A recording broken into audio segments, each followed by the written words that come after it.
Chapter 10-12. I wonder how powerful this blade is. Yu Qianqiu thought as he stared coldly at Li Zhong. Everyone around him suddenly felt that the terrifying power had disappeared, and they couldn't help but let out a sigh of relief. Li Zhong, who was hiding in the transparent black protective aura, also let out a sigh of relief. He stared at Yu Qianqiu with sparkling eyes. The terrifying power just now made him feel a lingering fear, and he no longer had the confidence to fight against Yu Qianqiu. Just as he was thinking about how to get himself out of the situation, the swoosh sound rang out. A hole suddenly appeared on the black protective aura, as effortlessly as cutting a piece of paper. In an instant, a long hole was cut open by something unknown. The corner of Yu Qianqiu's mouth suddenly curved into a cold smile. Sure enough, it was just as he had expected. Ah! Li Zhong screamed, and he was almost scared out of his wits. The protective aura was easily broken, and he didn't even notice how the opponent made the move just now. He desperately urged the protective aura to quickly fuse together. Not to mention him, Li Guang, his wife, and the people of the water race, as well as Tsangyan Xayan, were all shocked. Yu Qianqiu sneered and stretched out his palm towards Li Zhong. His 5 fingers spread out like a claw, and the invisible blade suddenly spun like the autumn wind sweeping away the fallen leaves. The sound of swoosh swoosh was endless, and in an instant, Li Zhong's protective aura was cut into pieces, like a broken eggshell, and immediately collapsed. The invisible blade caused such a big movement, anyone would notice its existence. Li Zhong, who was panic-stricken and at a loss, was about to deal with it, but he saw Yu Qianqiu seize the opportunity. His 5 fingers were like claws, and he shouted sternly, absorbing Star's great magic. White smoke suddenly erupted from Li Zhong's body. Before the white smoke could disperse, a withered corpse immediately rushed out of the white smoke. With a hoarse and dry voice, he shouted, "Father, save me." The speed at which he was escaping was worlds apart from his previous speed. Almost at the same time, the invisible blade had already chased after Li Zhong to kill him. Li Guang was shocked. He had wanted to let his son test out Yu Qianqiu's strength, but he didn't expect that his son didn't even have the time to fight back and was already too late to escape. How could he not be shocked? However, with Li Guang's level of cultivation, the invisible blade had caused quite a commotion. There was nowhere for him to hide. How could he let his son be killed? He teleported and blocked Li Zhong's back. His black imperial robe fluttered even though there was no wind. He did not move at all, but a pillar of water shot out from the Netherworld River like a cannonball. There was a loud bang. Li Guang's attack was no small matter. The invisible blade was instantly hit by the water pillar and could no longer condense into a blade. With Yu Qianqiu's cultivation, he could no longer control it.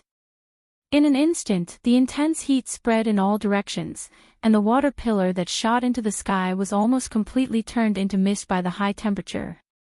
The mist quickly dispersed, and the entire water region seemed to be in a high-temperature steamer.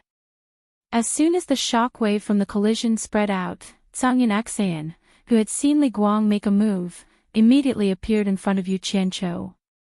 With a cold expression, he reached his right hand into his left sleeve and touched the storage bracelet on his wrist. There were 10 spaces in the storage bracelet, and one of them contained 5 swords. Any one of them could be earth-shattering. Li Guang waved his sleeve, and the mist in front of him was immediately dispersed. He immediately saw Greycloud Xayan's action, and his pupils shrank. He immediately shouted, "We have no enmity with each other, so why must we fight to the death?" Seeing that the other party was not going to fight, Greycloud Xayan's hand, which was already making a sword-drawing gesture on the storage bracelet, paused. Yu Qianqiu slowly walked out from behind him.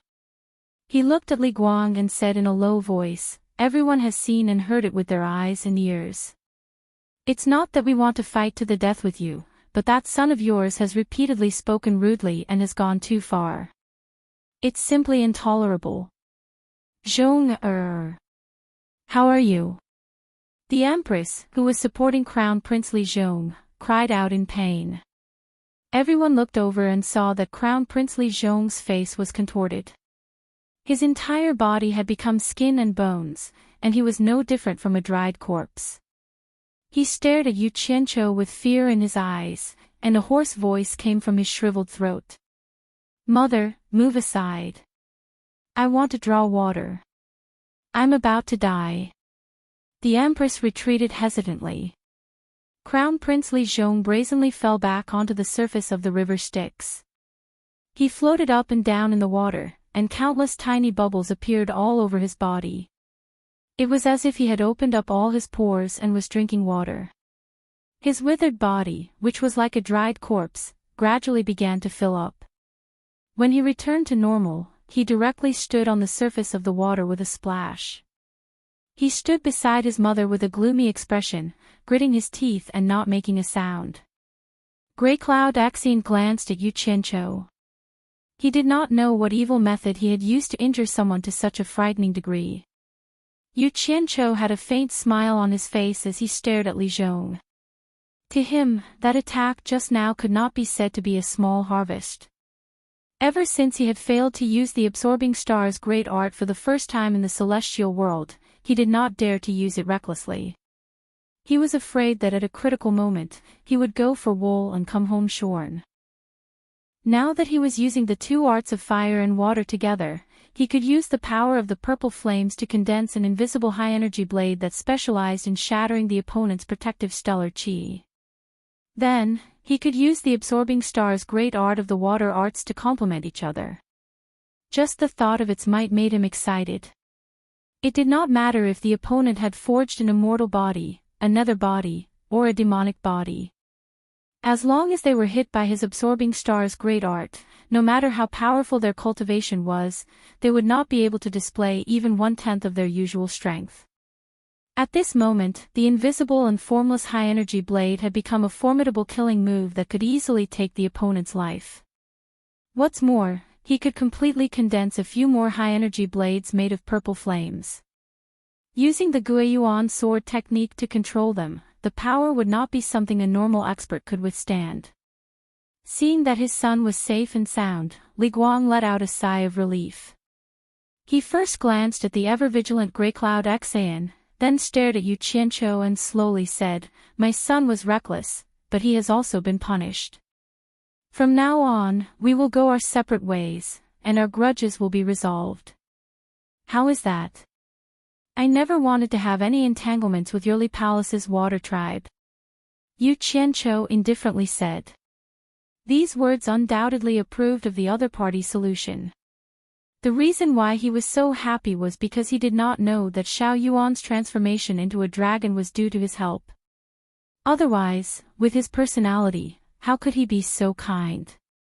Even if he did not scrape a sum of money from the Li Palace, he would still make the Li Palace owe him an enormous debt of gratitude. At the same time, because of his previous nonsense, of all the things he could say, he had to say that Xiao Yuan's body was like a roaming dragon, creating a coincidence. Originally, Li Guang still wanted to remember his great favor, but after thinking about it, he felt that it was because of Xiao Yuan himself. Yu Qianqiu did not do anything, so the matter was left unsettled. But then again, if it was not for his nonsense, of course, the scholar who was hiding in the air at that time would not have let him go so easily. He would definitely have captured him and brought him back to be studied. Thus, everything had two sides, and no one could say whether it was a blessing or a curse. Li Guang's face was expressionless. He glanced at Tsangyin Exine, then flashed to the throne of the one-horned water rhinoceros and shouted, "Return to the palace." With these words, there were two cracks of a whip. The Li Palace's water tribe slowly sank into the river Styx, leaving from the bottom of the water. At this time, only Yu Qianqiu, Tsangyin Exine, and Xinyu remained on the surface of the river Styx. The three of them had come together, but after the storm, only the three of them remained. The people of the distant hidden dragon villa all flew over. 100 people floated in the air, looking at the three of them in bewilderment. They had faintly seen Yu Qianqiu help the Li Palace's water tribe successfully transform into a dragon, and then saw Yu Qianqiu turn hostile and attack the Li Palace's water tribe. They could not hear what was being said, so they were confused and could not understand what was going on. "Dare I ask, Sect Master Yu, what happened just now?" Ding Xiang cupped his hands in the air and asked, his tone clearly even more infuriating. F***CK.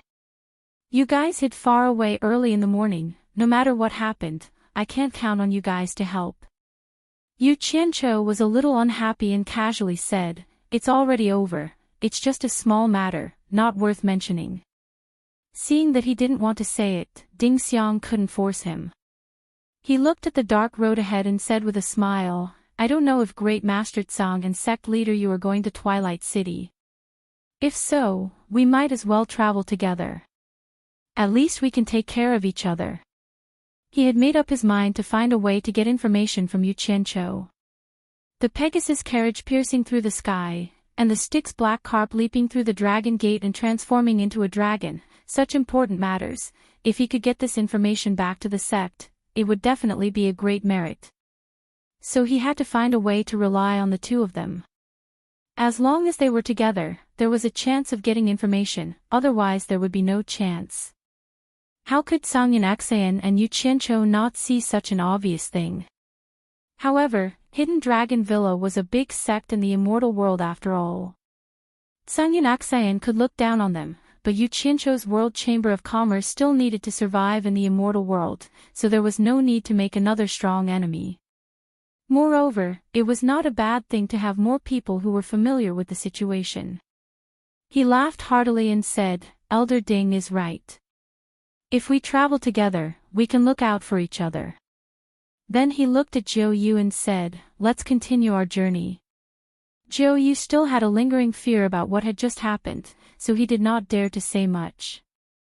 He immediately sank into the water and revealed his original form. Yu Qianqiu and Enchanting landed on the big shell and rode the wind and waves again. Ding Xiang called his fellow sect members and quickly followed. Half a day had passed, and Yu Qianqiu faced the cool wind on the Styx River with his hands behind his back. His eyes flickered as he looked forward, and he did not say a word. This made Enchanting feel a little strange. This was the first time he had seen this fellow open his eyes and speak so honestly. It was truly rare.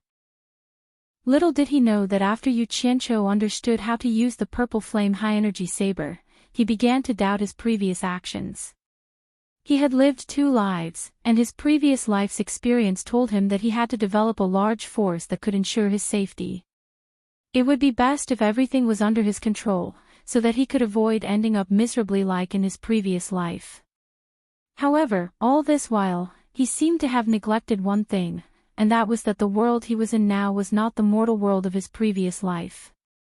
In the mortal world, a single person's power was always insignificant, and the foundation to display great power was always a group. In the end, he brought this obsession to this world and spared no effort to develop his own force. However, this world was completely different from his previous life. Demons and ghosts flew in the sky and burrowed into the ground. Even immortals were constantly acting as bystanders. This was completely out of the scope of the mortal world. At the end of the day, the foundation of everything was that his own cultivation had to be strong enough. This was a world where individual ability was ranked before the strength of a group, and he was neglecting the essentials.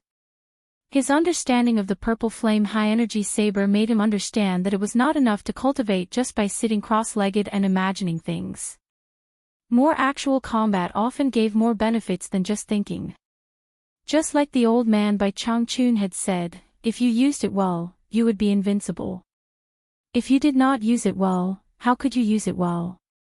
For example, the old man would look for experts to fight when he had nothing to do, and when he lost, he would hide and cultivate. When his abilities improved, he would come out to look for others to fight. His ability grew by leaps and bounds, to the point where he dared to take the initiative to fight the Emperor of the Underworld.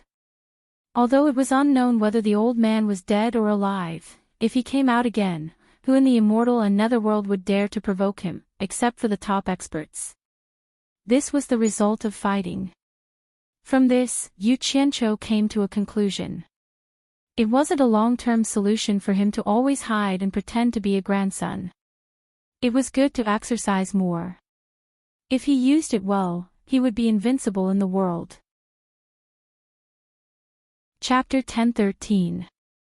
A group of more than 100 people traveled upstream along the river Styx. They traveled for 5 days and traveled more than 10 million miles. For everyone, except for Shinyu, this was the first time they saw the various strange landforms on both sides of the river Styx. Apart from encountering some strong winds and waves along the way, they were safe. Occasionally, some water clan would block the road and question why they trespassed. After learning that it was Yu Qianqiu and Sangyin Axayan, they did not make things difficult for them and let them pass. This scene made Ding Tong and the others from the Hidden Dragon Mountain Villa, who were following the two nervously, secretly surprised. They didn't expect Grey Cloud Xayan's face to be so big that he was so popular among the Styx's water race. They were naturally sure that it was because of Sangyin Axayan because he was the one with the highest cultivation here. In fact, this was indeed the case. The news that Sangyin Axayan had mastered the 3 swords in one sword drawing technique that only the sect master of Heartless Palace, Wang Qing, knew had already spread in the netherworld. Back then, the sect master of Heartless Palace, Wang Qing, used the sword drawing technique to dominate the netherworld continent. He was famous among the Water Clan. Therefore, after learning that Sangyin Axayan was traveling upstream along the river Styx, the Water Clan sent down orders to their subordinates not to provoke Sangyin Axayan to avoid unnecessary trouble. This showed how powerful Wang Qing was back then. Along the way, Ding Xiang of the Hidden Dragon Mountain Manor was also very thick-skinned. Every time he was questioned by the Underworld River's water tribe, he would bluntly say that he was with Grey Cloud Xayan and Yu Qianqiu. Other than looking at him with disdain, Sangyin Axayan did not say much. He intentionally let the people of the Hidden Dragon Villa know his power. Speaking of which, he was actually a little proud. In the beginning, he was quite wary of the Water Clan. Now that he saw that the Water Clan did not dare to challenge him, he could not help but be full of confidence. When faced with questions from the Water Clan, he always coldly spat out the 3 words, Sangyin Axayan, with the demeanor of an expert. This made Yu Qianqiu despise him. When he saw Sangyin Axayan's calm demeanor, he could not help but recall the vigilance on his face when he first mentioned the Water Clan. At that time, Sangyin Axayan was not as daring as Yu Qianqiu, but now he was showing off his power. However, this was also good. It would reduce unnecessary trouble. This time, after passing through the inspection of the Nether River's water tribe in a region of water, Yu Qianqiu suddenly turned his head to look at Ding Xiang, who was flying at a low altitude, and said with a smile, "Elder Ding, since we are all in the same group, why don't you come down and have a chat?" He pointed at the shells under his feet that were breaking through the waves. There was still space, and about 5 or 6 people could stand there. Sangyin Axayan looked at Yu Qianqiu in confusion. Ding Xiang, who was flying at a low altitude, was also stunned, and then he was happy. He was looking for an opportunity to ask along the way, but Sangyin Axayan had always been indifferent, and Yu Qianqiu looked like he had a lot of thoughts in his mind. He had never found a suitable opportunity to interject, but now it came to him. He immediately cupped his hands and laughed. "Since sect leader Yu has invited me with great hospitality, how would Prime Minister Ding dare to refuse?" In a flash, he landed behind Yu Qianqiu, and also cupped his hands at Sangyin Axayan. Yu Qianqiu turned around, looked Ding Xiang up and down, and said with a smile, "I suddenly thought of something just now. May I know why your sect is called Hidden Dragon Villa? Is there really a hidden dragon in your sect?" Ding Xiang was stunned, and then he waved his hands and said with a smile, "It's just a symbolic meaning of hidden dragons and crouching tigers. How can there really be a hidden dragon?" However, the process of sect leader Yu helping the Nether River Black Carp clan to successfully leap through the Dragon's Gate and become a dragon can be said to be legendary. Because we are too far away, we are not clear about the twists and turns. May I know why sect leader Yu fought with the Nether River Black Carp clan later? Yu Qianqiu chuckled and was about to say a few perfunctory words, but he felt Shen Yu slowly slowed down again. At the same time, he saw the smile on Ding Xiang's face freeze, and Song Yun Xian's expression also froze. Yu Qianqiu couldn't help but turn his head and see a stretch of white mountain range in front of him. It seemed a little abnormal in this dark netherworld. At this moment, Shen Yu, who was at his feet, also stopped. Is there something in front? Yu Qianqiu turned to look ahead and asked with a frown. As he spoke, he faintly felt a cold air blowing on his face. The hidden dragon villa disciples in the air also stopped in the air with a solemn expression. It's the Great Snow Mountain. Zhang Yun Xian said in a deep voice. Ding Xiang nodded slightly with a dignified expression, yes. When people from the immortal world go to Twilight City, they always avoid this flight route in order to bypass this Great Snow Mountain. It seems that we can't go straight up the Nether River, we have to take a detour. Detour? Yu Qianqiu was dazed. Doesn't that mean we have to take a lot of detours? Zhang Yun Xian glanced at him. This Nether River is full of twists and turns. After a few days, we don't know how many detours we have taken. Do you still care about this little detour? Yu Qianqiu didn't argue with him. Figuring out what was going on was the right thing to do. He asked suspiciously, is there something scary about this Great Snow Mountain? Ding Xiang shook his head, I don't know. Anyway, no one from the immortal world who entered this Great Snow Mountain came out alive. Until now, we don't know why. Yu Qianqiu looked at Greycloud Xian, but Greycloud Xian was also shaking his head to indicate that he didn't know. Yu Qianqiu stomped his feet and said, Shen Yu, do you know what's going on? I know a little. Shen Yu, who was below, said slowly, I heard from the seniors in the Nether River's water tribe that there are 2 mid-stage underworld emperor experts living in this Great Snow Mountain. They are a man and a woman, called the Underworld Snow Emperor and the Underworld Snow Empress respectively. It is said that they have a daughter who was injured by a person from the immortal world a long time ago. Until now, her injury has not healed and she has been relying on some secret technique to extend her life. Therefore, the husband and wife hate the people from the immortal world. Once someone from the immortal world intrudes into their territory, the husband and wife have always killed without mercy. The 3 of them looked at each other. So that was the case. They had learned something new. Yu Qianqiu raised his eyebrows, looked at the white undulating mountains in the distance, and said, so, we have to make a detour. I have a space in my body that can hide 2 or 3 people. Then, we can quietly cross this distance under the Nether River. It shouldn't be a problem, Shen Yu said. The 3 of them couldn't help but look up at the hundreds of hidden dragon villa disciples floating in the air, and then at the size of the clam under their feet. It was obvious that Shen Yu was not lying. There was no way to hide everyone. Yu Qianqiu had a troubled look on his face. He spread his hands and said to Ding Xiang, Elder Ding, there is no other way. The truth is in front of us. Shen Yu can only hide 3 people at most. I'm afraid you have to make a detour. Ding Xiang chuckled and looked up at the people in the air. Take a detour to Twilight City. Don't worry about me. I will accompany Master Zhang Yun and Sect Master Yu. Yu Qianqiu and Zhang Yun Xian looked at each other speechlessly. They thought that this guy was really responsible for gathering information. The group of hidden dragon villa disciples accepted the order respectfully. Ding Xiang gave them a few more instructions and asked them to be careful. Then, the 3 of them watched the group of people turn into streams of light and make a detour. Then, under Shen Yu's guidance, the 3 of them floated in the air. Shen Yu's clam, which was more than 10 meters long, floated to the surface of the river. Half of the huge clam shell slowly opened up a big opening that was just big enough for a person to enter. As soon as the opening opened, a gorgeous white light bloomed inside.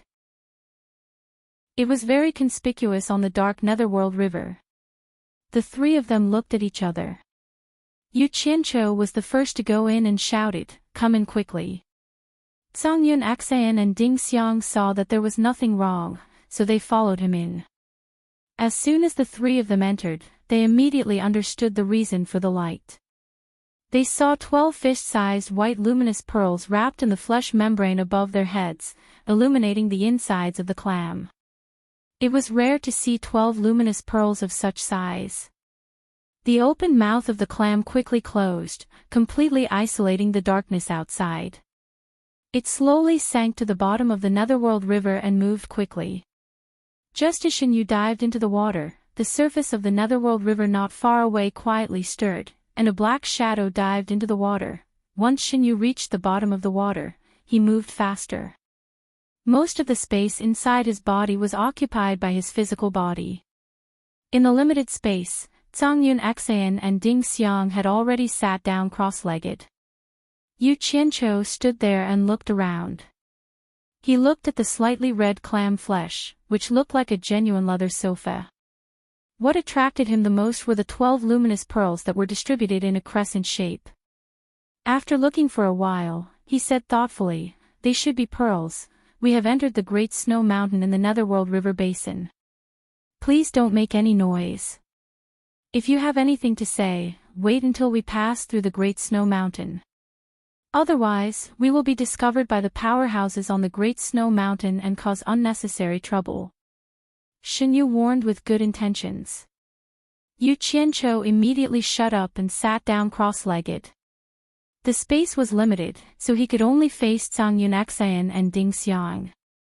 The space was silent. About 2 to 4 hours later, there was a bang as if they had been hit by something. The space shook violently, and the three of them opened their eyes at the same time. Yu Qianqiu said sternly, "Shen Yu, what are you trying to do?" The three of them realized that they had fallen into a trap at the same time. Instantly, their gazes darkened, but at this moment, they could feel that they were moving faster in the water. Suddenly, they heard Jiu Yu say in fear, "I have been wronged. It's not what I want to do, but someone is attacking me." The three of them looked at each other. Zhang Yun Axan snorted coldly and said, "Let me out. I want to see who the expert is." Having confidence was different. Bang! The space shook violently again. Jiu Yu exclaimed, "It's the crown prince of the Li Palace, Li Zhong. My speed in the water is not as fast as him. He wants to force us out of the Netherworld River. Oh no, we have already entered the hinterland of the Great Snow Mountain in the Netherworld River Basin. He must have calculated this." The expressions of the three of them changed. Purposely attacking in the hinterland of the Great Snow Mountain, it was obvious that he had been planning this for a long time. His motive was obvious. He wanted to force the three of them out, and then use the Snow Emperor and Snow Empress to kill them. Li Zhong. Yu Qianqiu suddenly stood up and said with a ferocious expression, "Bastard. How dare he play dirty with me? Jiu Yu, open the door, let me go out and kill him." Chapter 10:14. As he spoke, there were a few more bangs. Yu Qianqiu, who had just stood up, staggered and leaned against Shen Yu's body. Shen Yu smiled bitterly. "If you go out now, you'll be easily discovered by the people from the Great Snow Mountain. I'll think of another way to get rid of him." Shen Yu was being so responsible because he had no other choice. After all, Yu Qianqiu had placed a seal in his body that had yet to be undone. He didn't care about what happened to the other two, but he couldn't let anything happen to Yu Qianqiu. If something happened to this guy, he would die with him, so he had no choice but to be responsible. Think of another way. Yu Qianqiu, who was leaning against Shen Yu's body, had a dark expression. He roared, "Open the door for me. Killing him is the best way." If you don't open the door, I'll dig a hole to get out. Fine. Shinyu was helpless. As he moved quickly, the clamshell quickly cracked open a human-sized hole. Strangely, the water outside was blocked. Don't give him a chance to escape. Yu Qianqiu threw a sentence at the other two and disappeared. Almost at the same time that Yu Qianqiu left, Zhang Yunxin and Ding Xiang also left with gloomy expressions. No one would be happy to be tricked like this. As soon as Yu Qianqiu emerged from the cold, pitch-black underworld river water, he immediately saw a 20-meter-long underworld river black carp leaping up. Needless to say, this was undoubtedly the crown prince of the Li Palace, Li Zhong. Li Zhong saw the clamshell open and immediately knew that someone was coming out. Without hesitation, he quickly changed directions and leaped out of the Styx River. He turned into a human and teleported several times, disappearing into the depths of the snowy mountain ahead. His speed in the water was unbelievably fast. This was probably the main reason why he dared to provoke him. Yu Qianqiu's speed in the water was quite fast, but the other party still had the upper hand. When he emerged from the surface of the Styx River, he could no longer see the figure of Li Zhong. Immediately after that, Zhang Yunxin and Ding Xiang rushed out one after another. The two of them looked at Yu Qianqiu with some surprise in their eyes. They had seen the speed at which Yu Qianqiu broke through the water, but they did not expect him to be able to swim so fast in the water. They could not figure out his depth. Little did they know that Yu Qianqiu had cultivated the water incantation, and his speed in the water was no slower than a fish. After the two of them looked around, Yu Qianqiu asked in a deep voice, "Where did he go?" Yu Qianqiu looked around with a gloomy face and said, "I don't know. But the reason he came ashore was to lure us out so that the master of this place could find us. But I don't think he's gone far. He should know that after leaving the water, it's very difficult to escape from an expert like you with his speed. He's probably hiding somewhere." The two of them nodded in unison and agreed with his analysis. Zhang Yunxin looked around and said in a deep voice, "This is the Netherworld, and we are not as familiar with it as he is. With such a treacherous person laying a trap behind our backs, he will be a disaster sooner or later. Let's split up and look for him. We must get rid of him." At this moment, Shinyu also transformed into his human form and flew in front of them. He smiled bitterly and said, "We should take this opportunity to leave from the bottom of the Netherworld River. Otherwise, when the Snow Emperor and Snow Empress find out, you won't be able to leave even if you want to." Zhang Yunxin did not agree with these words. Although he did not want to cause trouble, he was very confident in his own strength. He was not afraid of the Snow Emperor and Snow Empress. On the other hand, Ding Xiang was a little hesitant, as if he did not want to lose his life because of the grudges between others. "Go. Go where?" Yu Qianqiu glared at Jiu Yu, then looked around, and said, "He clearly wants to put us to death. Do you believe that he will continue to cause trouble as soon as we step into the water, until the Snow Emperor and Snow Empress discover us?" As soon as these words came out, Zhang Yunxin and Ding Xiang's eyes lit up, and Yu Qianqiu himself was slightly startled. The three of them exchanged glances, and a common plan appeared in their minds, and that was to pretend to leave, lure Li Zhong out, and kill him. However, before the plan could be implemented, their ears twitched and they looked up into the sky. Countless gray shadows floated down from the sky. When the gray shadows got closer, they realized that it was white. It was actually snowing. It was snowing so heavily. They landed quietly in the flowing Netherworld River and landed on the mountains and plains on both sides of the Netherworld River. They could hear faint rustling sounds. Why is it suddenly snowing? Yu Qianqiu was stunned. Shinyu looked around and said, "Could it be that the Snow Emperor and Snow Empress have discovered us?" His words caused the other three to become alert. Zhang Yunxin couldn't help but snort. If that's the case, there's no need to play any tricks. Let's split up and search. That guy must be hiding nearby. He might be watching us. Let's find him and kill him first. Then we can deal with the Snow Emperor and Snow Empress. After saying this, he released his divine sense to search the surroundings. He had already flown out. Indeed, the skilled were bold. Yu Qianqiu was speechless. This old thing was a little too confident. They hadn't even ascertained whether the Snow Emperor and Snow Empress had discovered them. Why did he have to use a stupid method instead of a good one? However, it was already like this. He could only sigh and say to Xinyu, "Elder Ding and I will search on the other side. You stay here and don't let Li Zhong have the chance to escape into the river." This. Xinyu hesitated and smiled bitterly. How would I dare to attack the Crown Prince of Li Palace?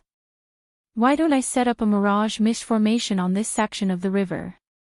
If he really wants to escape into the river Styx, he should be trapped by my mirage mist formation for a while. As for what to do, you guys solve it yourselves.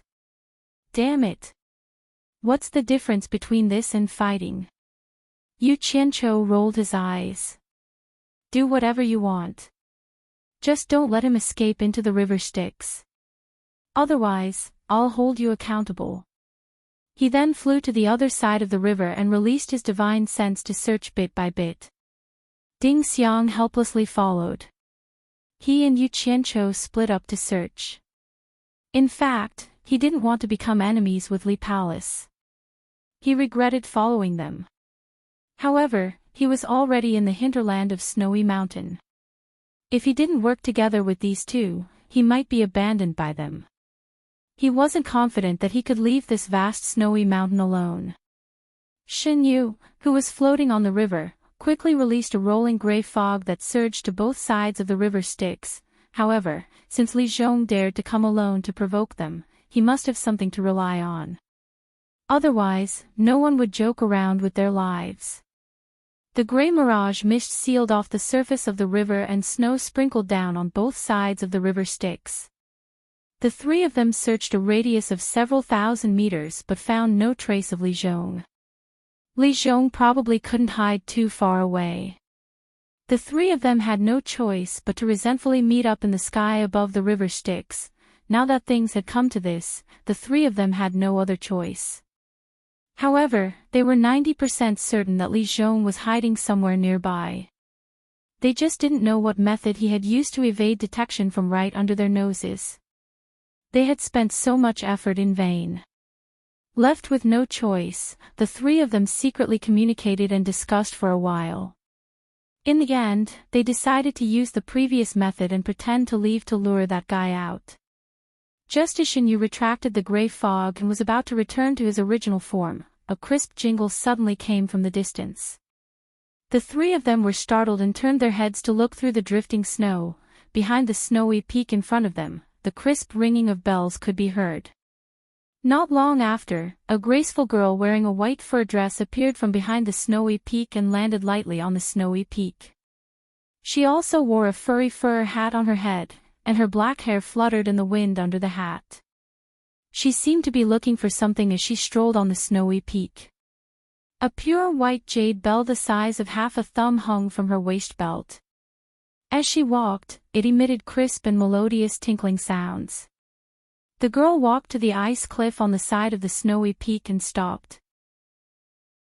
She seemed to have discovered something and bent down to pluck something from an ice cave. It was a pure white flower that looked like a snow lotus. She put it in front of her nose and smelled it. Then, she put it into her storage bracelet with a smile. A gust of wind blew, carrying snow and ice into the neck of her white scarf. The girl raised her head to look at the falling snow in the dark night sky, letting the falling snow hit her face. She even stuck out her bright red tongue to lick the snowflakes that fell on her lips. Then, she opened her arms and spun on the snowy peak. Her long white fur dress fluttered like a butterfly, and the jade bell on her waist kept jingling. Heavy snow swirled in the air. On the lonely night, on the lonely snowy peak, a lonely young girl was dancing alone. The rustling sound of the wind and snow mixed with the jingling of the jade bell gave people a poignant but beautiful feeling. Yu Qianqiu and the others who were in the sky above the Netherworld River were stunned. They felt that this girl was like an ice fairy that had descended from the sky. There was not a trace of smoke or fire on her body. Her otherworldly beauty was so shocking that it made people's hearts beat faster. After the girl spun a few rounds, she suddenly froze on the spot. She stared blankly at the people in the sky above the Netherworld River. It seemed that she had just realized that someone was spying on her. She put down her arms in a daze, and the jingle of the bell also disappeared. A trace of embarrassment flashed across the girl's face. It seemed that she was embarrassed that someone had seen her unrestrained behavior. After she calmed her emotions, she stretched out an arm and flew over through the wind and snow. She landed on the snow-covered bank of the Netherworld River and looked at the people in the sky. At first, the few of them were a little wary when they saw her flying over. When they realized that she only had the cultivation of a beginner-stage underworld venerable, they secretly made an exception and immediately felt relieved. They exchanged glances and landed in front of the young lady. Now that they were face to face, they could finally see her appearance clearly. That otherworldly beauty had increased, but she seemed a little thin and weak. Especially her smooth and bright cheeks that were suffused with a sickly redness, it gave people a feeling that she was weak and sickly. In the vast snowy mountain in the Netherworld, there was no trace of snow, and it was covered in silver. There were only a few people in mixed clothes standing on the snow-covered bank of the Netherworld River. Just as they were guessing the girl's identity, the girl who seemed to have walked out of a dream blinked her long eyelashes and glanced at them. She frowned slightly and said in a calm tone, "Why do people from the immortal world dare to come here? You should leave quickly. If you are late, you won't be able to leave even if you want to." Chapter 10:15. It was obvious that she did not have a good impression of the people of the immortal realm, but she still gave them a warning. It was obvious that she was not a bad person. Ding Xiang cupped his hands and smiled. "May I know who you are and why you are alone in this world of ice and snow?" In fact, he had already guessed that this girl was from the Great Snow Mountain, and from her temperament, she did not look like an ordinary person. He was so kind and polite because he wanted to have a way out in case of an emergency. "Why do you care who I am? Anyway, this is not a place for you to stay. That's all I have to say. It's up to you whether you want to leave or not." The girl's voice was very pleasant to the ears. As soon as she finished speaking, she turned and walked towards the snow mountain in front of her. Her snow-white boots left no footprints on the snow, and with every step she took, there was a clear jingle from her waist. Grey Cloud Axion looked disdainfully at the embarrassed Ding Xiang, but Yu Qianqiu's eyes rolled around. He suddenly waved his arm and shouted, "Miss, please wait." The girl slowly turned around and looked at Yu Qianqiu calmly. She said, "If you want to leave or stay, it's up to you. What else do you want to say?" Zhangyan Axian and Ding Xiang also looked at Yu Qianqiu in confusion. They did not know what he wanted to do. Yu Qianqiu shrugged his shoulders and walked through the thick snow to the girl. He cupped his hands and smiled bitterly. "Of course we know that it is dangerous for people from the immortal realm to stay here. However, we have a friend who had an argument with everyone just now. He was so angry that he hid nearby and refused to come out. You must know that we are friends. Although this place is dangerous, we can't abandon our friend. Miss, you should be a local. Do you have a way to help us find him? If we find him, we will take him away immediately. We will not stay here." As soon as he said this, the other three couldn't help but twitch their mouths and eyebrows. They secretly thought that this was a good idea. Their eyes fell on the girl, wondering if she had a way. The young girl looked at them in confusion.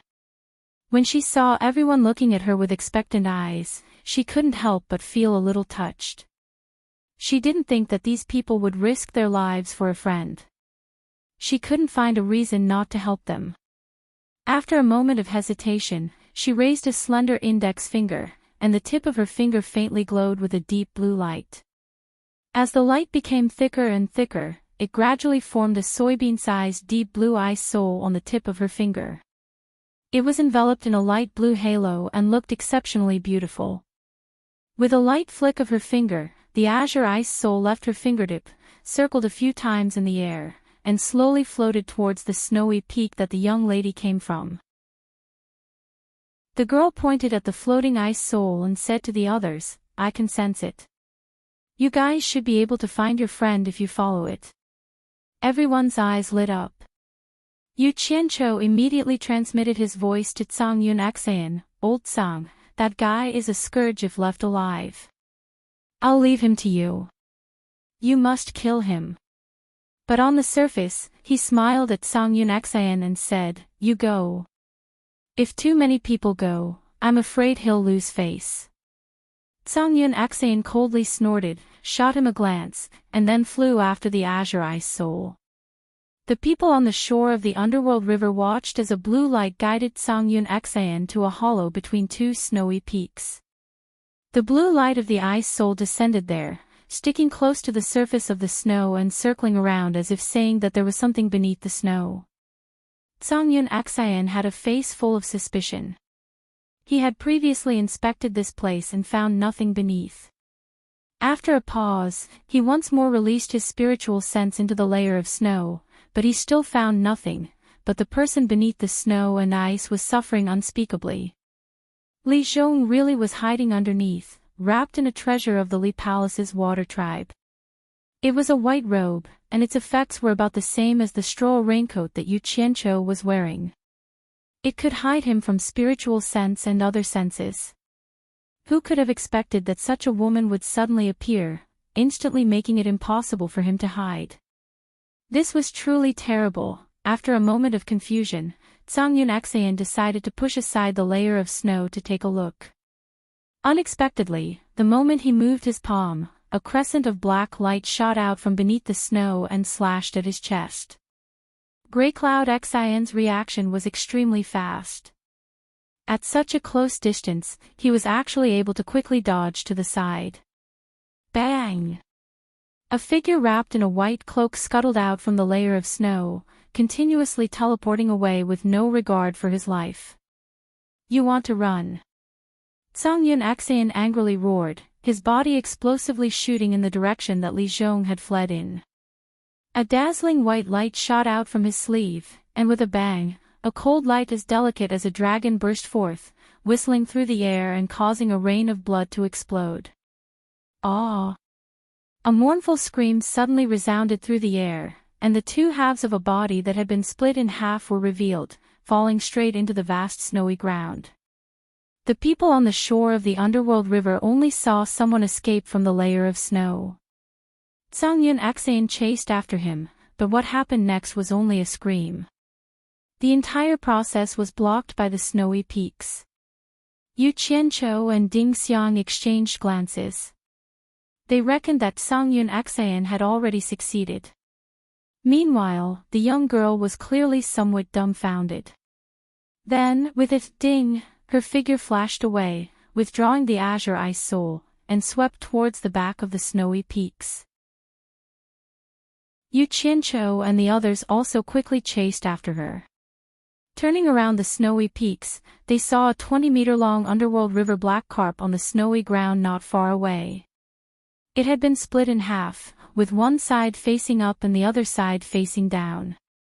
Fresh blood dyed the surrounding snow red. It was abnormally disgusting.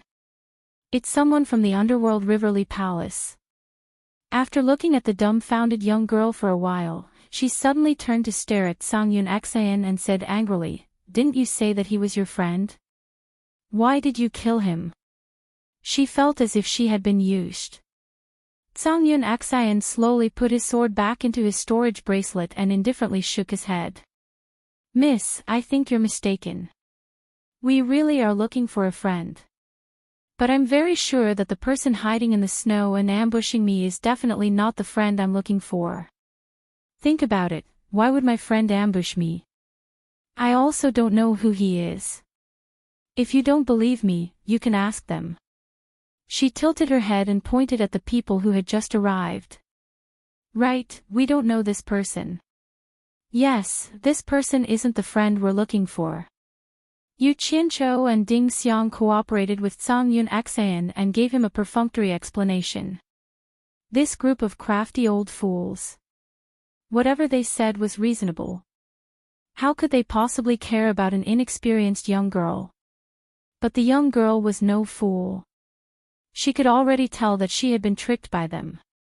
She was so angry that she stammered, You actually used me to kill the Li Palace's water tribe.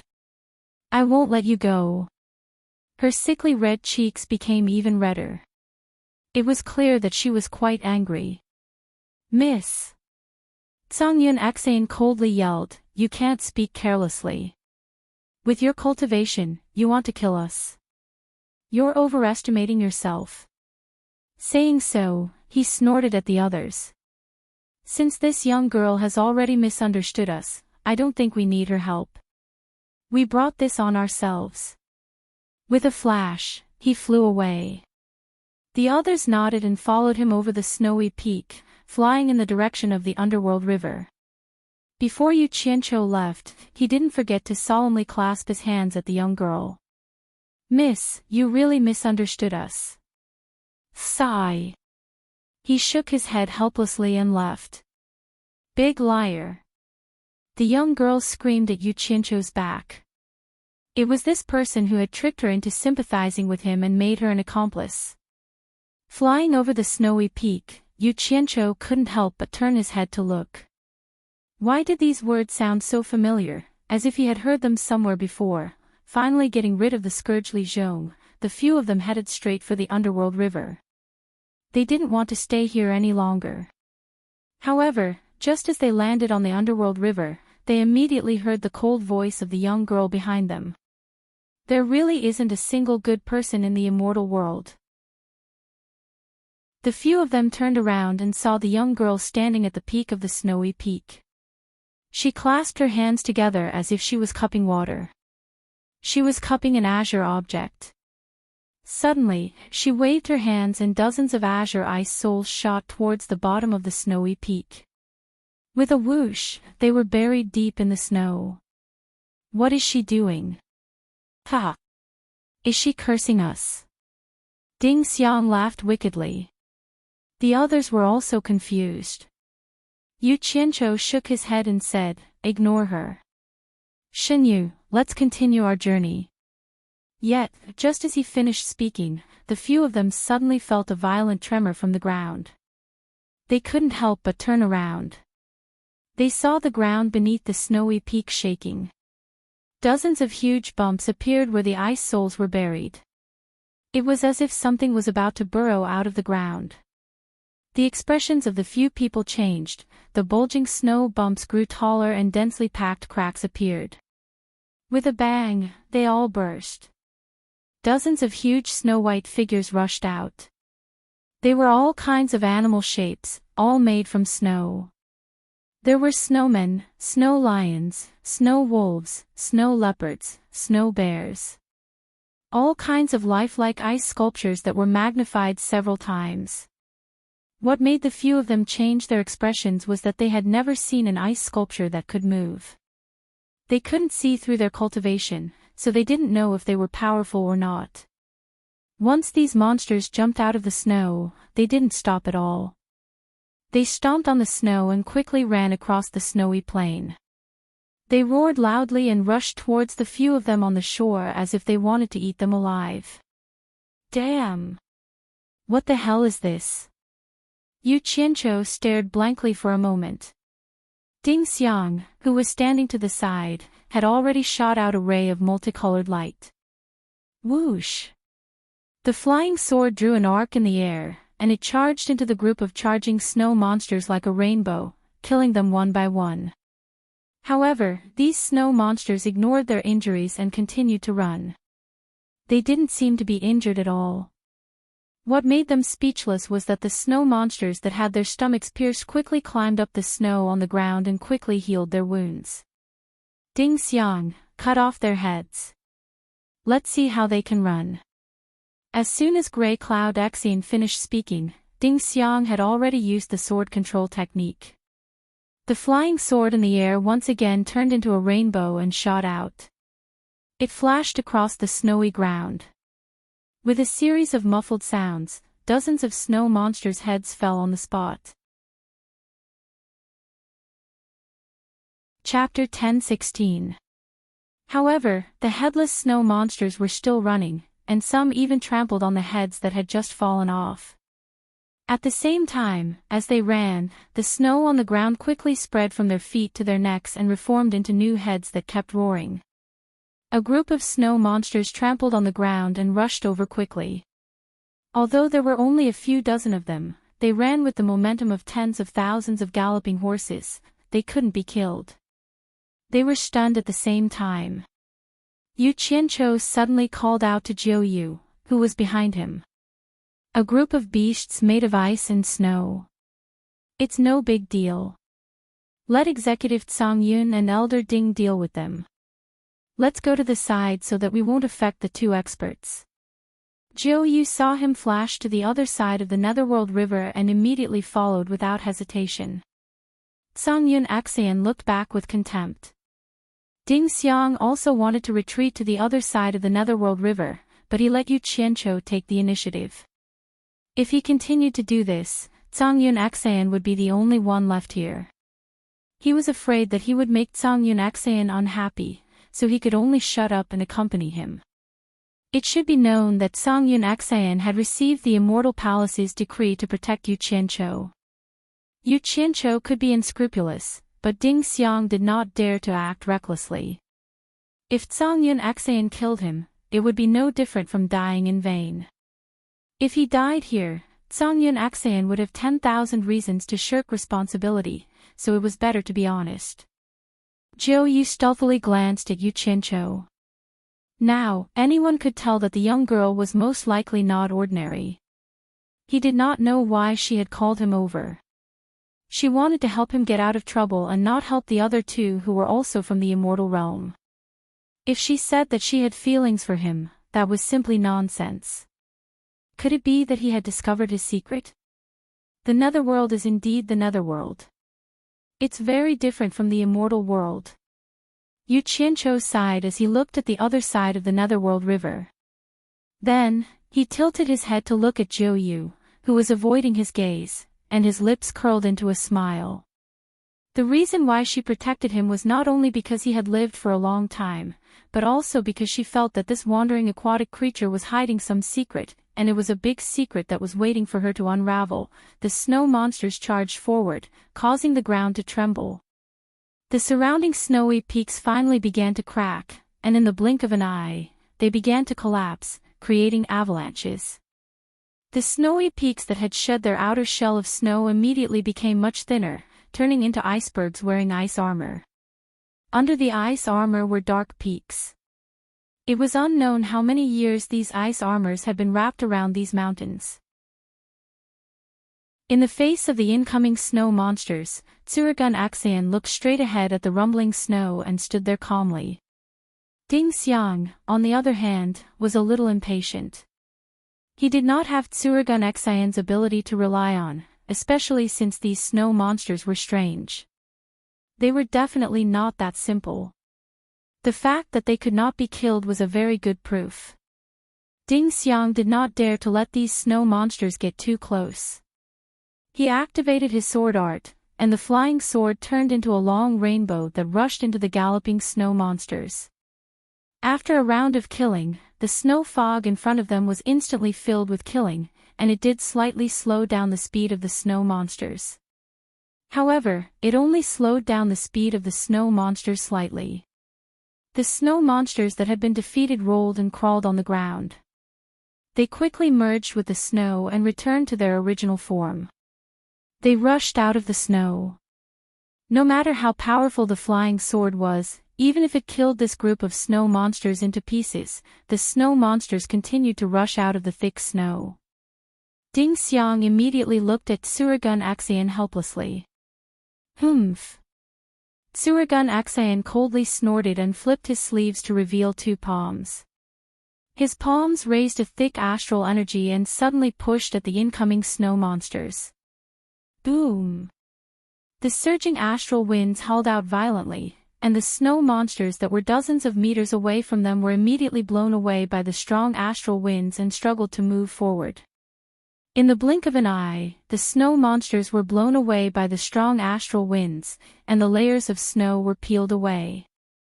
The charging head gradually shrank, followed by the four legs and the running body. In the blink of an eye, the strong astral wind blew away the snow monsters, and they disappeared without a trace. Filled with confidence, Grey Cloud Aksayan snorted coldly and withdrew his palms. Ding Xiang was just about to clap his hands and flatter him when he saw dozens of blue ice crystals flashing in the wind and snow. They shone with a magnificent blue light and quickly drilled into the thick snow under the ground. Crack, crack.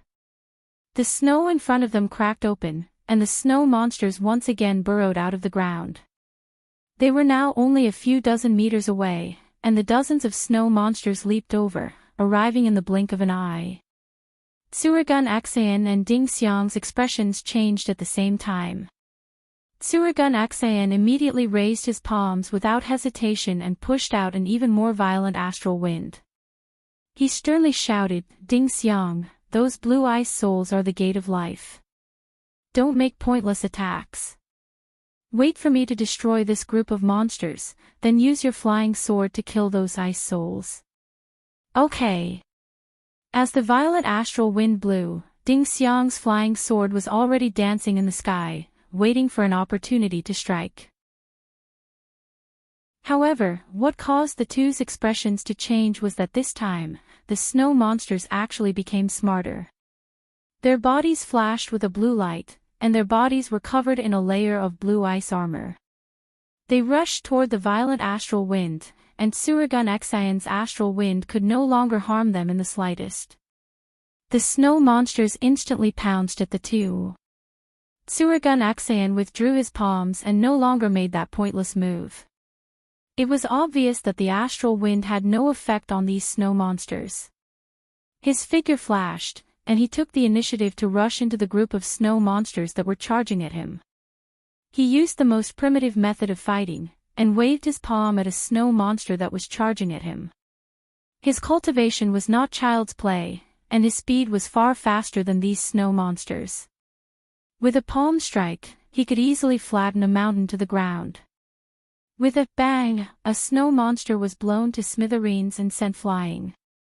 An azure ice soul immediately appeared, but it was immediately grabbed by Tsurugun Aksayan's claws. He directly pinched it between his 3 fingers, and it exploded into blue ice powder with a bang. On the other side, after Ding Xiang used his flying sword to kill a snow monster, he discovered that the snow monster had recovered. He immediately understood that although the flying sword was powerful, it was not effective against these snow monsters. Instead, Tsurugun Aksayan was more experienced. Thus, he followed suit, and the flying sword flashed into the storage bracelet on his wrist. His body flipped, and his palms were like shadows. The dozens of snow monsters were smashed into powder one by one, and the ice souls hidden in their bodies had nowhere to hide. They were crushed into blue ice powder by the two of them. In the blink of an eye, the dozens of snow monsters were completely wiped out. The two of them thought that it was over, but after the blue ice powder fluttered in the air for a while, it quickly gathered together and became a dazzling azure ice soul again. The two of them were instantly speechless. Even Yu Qianqiu and Xinyu, who were on the Netherworld River, were dumbfounded. They could not kill these things no matter what, so what was the point of continuing to fight? Yu Qianqiu was about to tell the two of them to leave, but he saw the girl standing on the ice peak wave her palms continuously, and countless azure ice souls shot into the snow at the foot of the ice mountain. In the blink of an eye, the snow arched and cracked everywhere, and hundreds and thousands of snow monsters crawled out of the ground. That was not the end. The girl then scattered several red ice souls to the foot of the mountain, and even more ferocious snow monsters crawled out of the snow. Each of their eyes emitted a terrifying red light. Finally, the girl scattered a handful of black ice souls to the foot of the mountain, but the black ice souls did not react for a long time after they were planted in the snow. However, the hundreds and thousands of snow monsters that had crawled out of the mountain were enough to make one's scalp numb. Moreover, these were some guys that could not be killed no matter what. A group of snow monsters began to rush over, and the ground shook violently. The few of them felt that they had provoked a hornet's nest. Old Sung, capture the leader first. Yu Qianqiu suddenly shouted while staring at the girl. Immediately, Tsungyan Xan understood what he meant. He flashed into the air and directly shot toward the girl on the ice peak. Unexpectedly, there were 10 consecutive explosions in the snow at the foot of the ice peak. 10 black ice armored warriors crawled out of the ground, and 5 of them intercepted Tsungyan Xan in the air.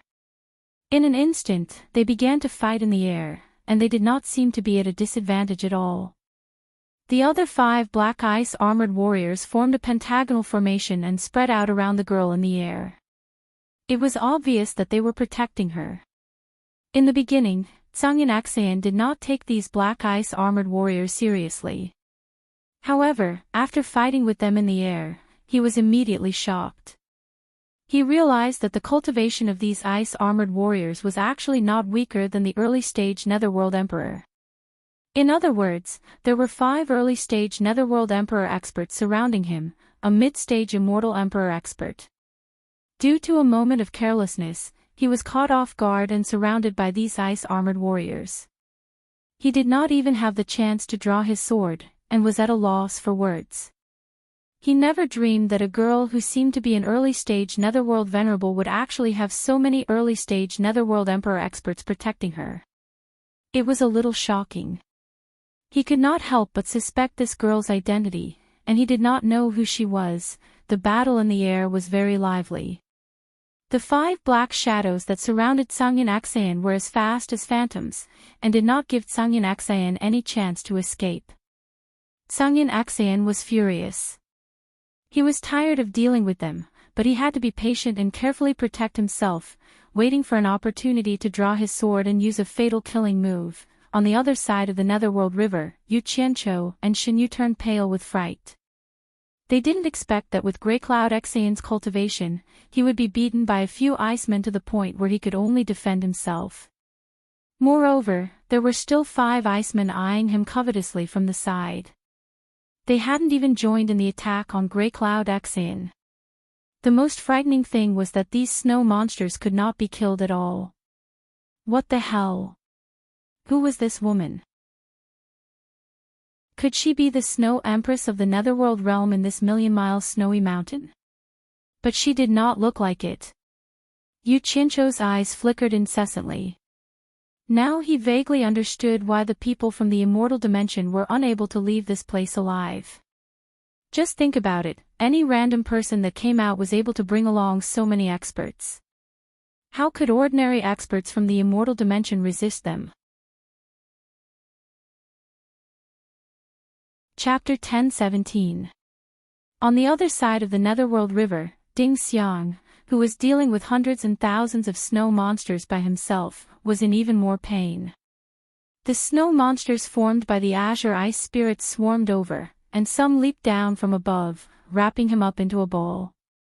However, this was nothing. His body was very fast, and his palms were like shadows. He could shatter one with each palm. Although he didn't have time to shatter their ice spirits, with his late-stage great immortal cultivation, he could barely deal with them.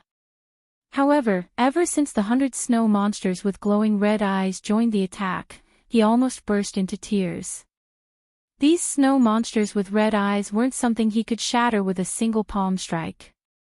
As soon as he clashed with them, he realized that the snow monsters with blue ice souls were only at the level of underworld sages, but the ones with red eyes were at the level of underworld venerables. They weren't too far off from his level of cultivation. At most, he could push them back with one palm. If he used more force, he could crack them. However, when they rolled on the ground, they would immediately recover. He couldn't hurt them, couldn't kill them, and there were so many of them. Imagine, if nearly 100 of these snow monsters surrounded Ding Xiang, and nearly 1,000 snow monsters with azure ice spirits swarmed him, what would happen to him? Amidst the deafening roars, Ding Xiang's clothes were in tatters, and his body was full of injuries. He was on the brink of death. He was filled with regret now. What was she doing here with these two fellows in a trance? In such a crazy group fight, Ding Xiang's figure could no longer be seen from the outside. They could only guess that Ding Xiang was still alive and not dead from the snow monster's movements, the sounds of fighting, and Ding Xiang's angry roars. On the other side of the Netherworld River, Yu Qianqiu and Shen Yu's scalps were numb. One really couldn't judge a book by its cover. The few men thought that the young lady was easy to bully, but when she showed her power, the few men together were not enough to fight her. The young lady just stood there like she was watching a show. We. Shen Yu muttered a few times. He looked at the Netherworld River in front of him and was implicitly reminding Yu Qianqiu if they should escape first. His cultivation wasn't considered high among the Styx's water tribe, but it wasn't by luck that he had lived for so long. Most importantly, if you can't win, don't force yourself. If you need to compromise, do so. If you need to escape, do so. Face is worthless. Never try to be a hero. This was his secret trick. However, this time, he couldn't run away even if he wanted to. His body was sealed by Yu Qianqiu. Without Yu Qianqiu's permission, running away would be a dead end. Therefore, he wanted to kindly remind Yu Qianqiu that it was time for them to run. He felt that Yu Qianqiu was not a person with a strong backbone. He could tell that Yu Qianqiu was not an ordinary person just by watching the fire from the other side. How can you abandon your friends when they are in danger? Yu Qianqiu glanced at him and warned. He turned around and did not say anything else. His reasoning was good, but he didn't see him helping his friends when they were in danger. In fact, he wanted to run when he saw this scene. However, if he wanted to run, it would be a matter of seconds. There was no hurry. Even if he wanted to run, he had to wait until Tsangyan Xayan was dead. This was because Tsangyan Xayan was trapped now. He hadn't used his true trump card. He had seen Tsangyan Xayan's 3-in-1 sword drawing technique with his own eyes. Its power was like the explosion of a nuclear weapon. Once Tsangyan Xayan pulled out the last sword, these snow monsters would be like clay chickens and pottery dogs. They would not be able to withstand a single blow. Therefore, it wasn't time to run yet. At this moment, Ding Xiang, who was surrounded by a group of snow monsters and wrapped into a big bun, suddenly shouted, "Soaring dragon!" Suddenly, a hoarse roar came from the stuffed bun. It was obvious that it couldn't hold on any longer and wanted to fight for its life.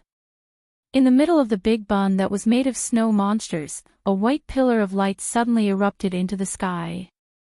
With a bang, all the snow monsters that were pouncing toward the center were sent flying. The power was really shocking. The shockwave even forced the two people on the other side of the Styx to take a few steps back. Ding Xiang, who was almost completely naked, rushed into the sky. He didn't care about anything else. He broke out of the encirclement and immediately fled into the distance. However, what he didn't expect was yet to come. The hundreds of red-eyed snow monsters that were sent flying rolled on the ground and immediately turned into huge snow eagles. They flapped their wings and turned into white shadows that quickly chased after Ding Xiang.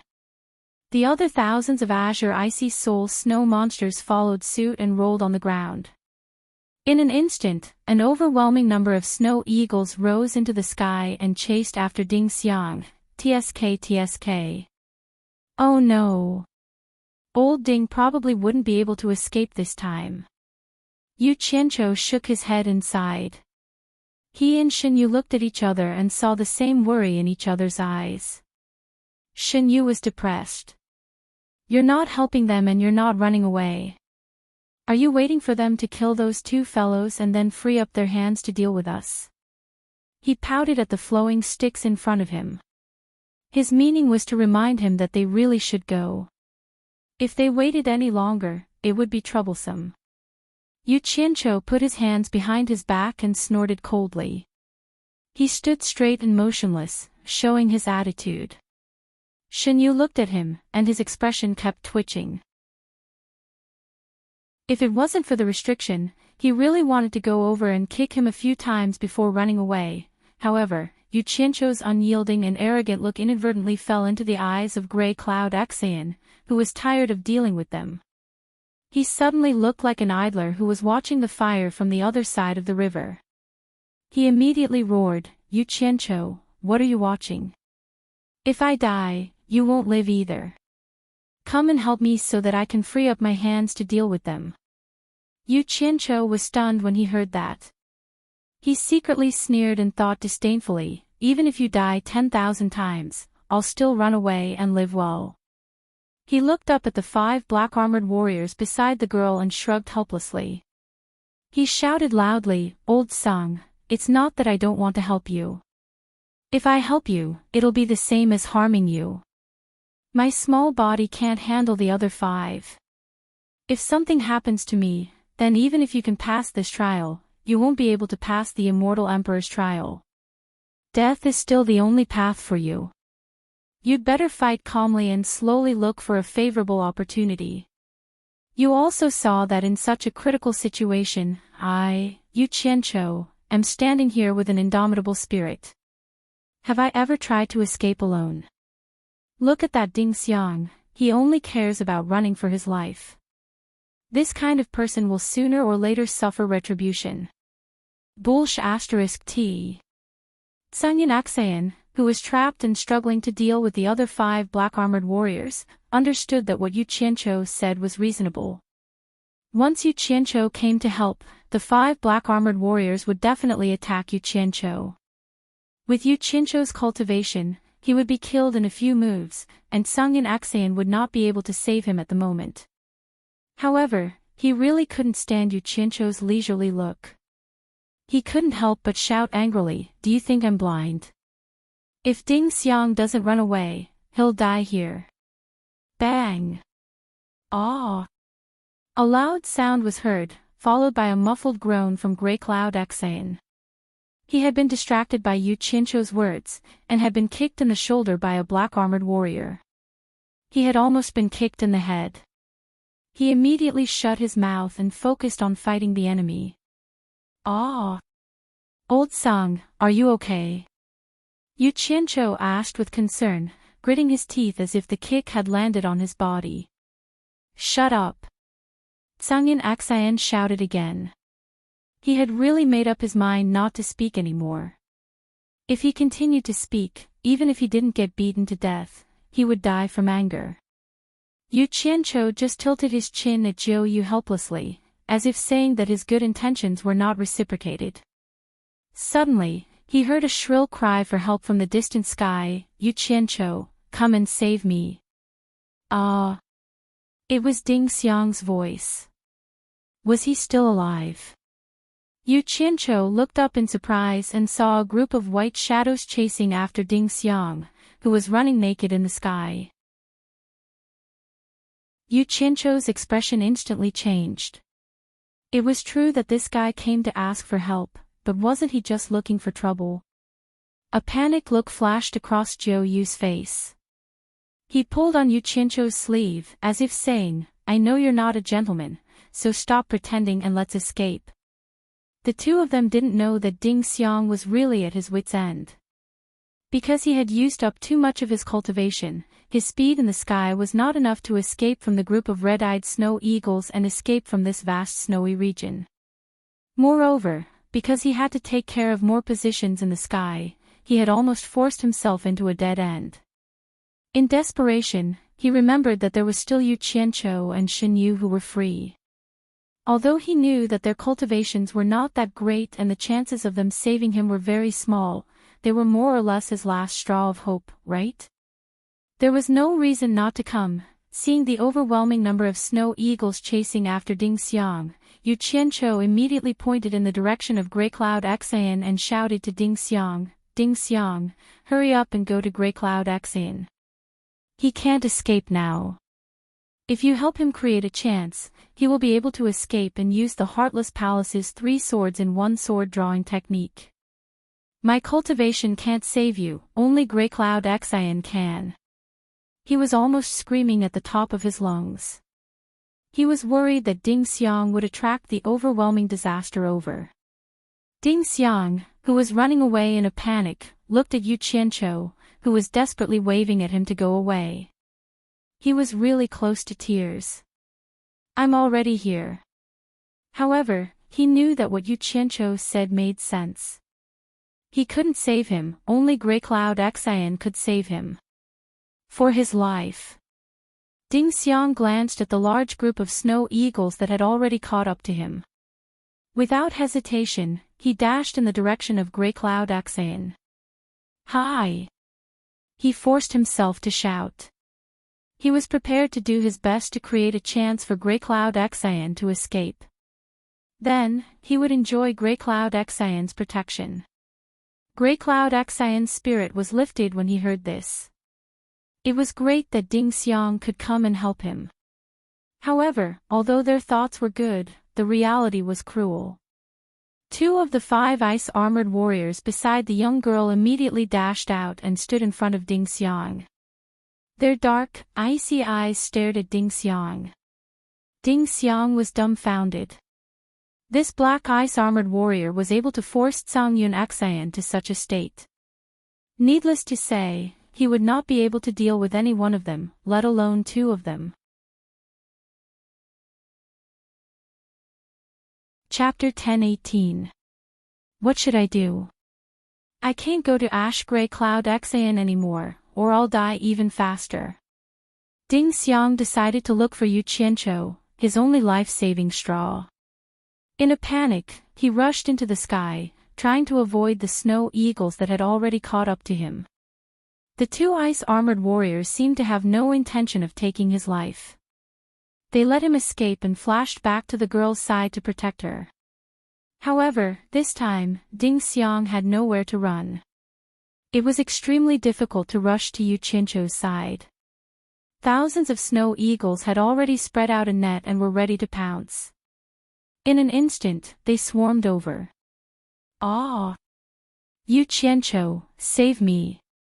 Ding Xiang screamed in pain as he was directly beaten to the ground by the group of snow eagles. He was not far from where he was initially surrounded. At this time, Ding Xiang's cultivation was almost exhausted, and he could no longer fight back like before. He really could not hold on any longer, and he did not have the energy to resist anymore. Therefore, he simply accepted his fate, closed his eyes, and stood there, waiting for his fate. However, the strange thing was that once he stopped resisting, the group of snow eagles actually stopped attacking as well. Dozens of them spread their wings and hugged him tightly. The other snow eagles opened their mouths at Ding Xiang, who was hugged into a ball, and spat out thick, cold white fog. In an instant, the cold white fog spread everywhere, and within it, there were snow eagles constantly flying up and down.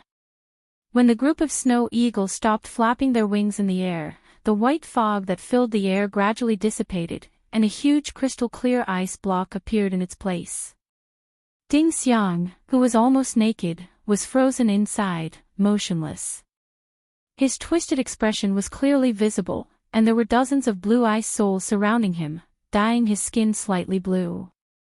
This scene stunned Yu Qianqiu and Shenyu, who were on the other side of the river Styx, and they could not help but look at the girl standing on the ice peak. Coincidentally, the girl also looked over. Her mouth opened and closed slightly. Her voice was too soft to hear what she said, but Yu Qianqiu could tell from the familiar shape of her mouth that she said the word, big liar. Asterisk whoosh, asterisk at this moment, the snow eagles that were hovering in the air on the other side of the river Styx seemed to have received some sort of instruction, and all of them charged towards Yu Qianqiu and Yu Qianqiu. Shenyu panicked. As expected, he was going to deal with the two of them as soon as he could. He grabbed Yu Qianqiu and said, "Let's go. Go hide in the river Styx for now. I'll deal with them." Yu Qianqiu shrugged him off. Hearing this, Shen Yu did not hesitate anymore. He dashed into the river Styx in a flash, and disappeared without even looking back. He ran far away in an instant, and stuck his head out of the river Styx to watch from afar. Yu Qianqiu narrowed his eyes as he stared at the group of snow eagles that were charging towards him. The corner of his mouth curled into a cold smile.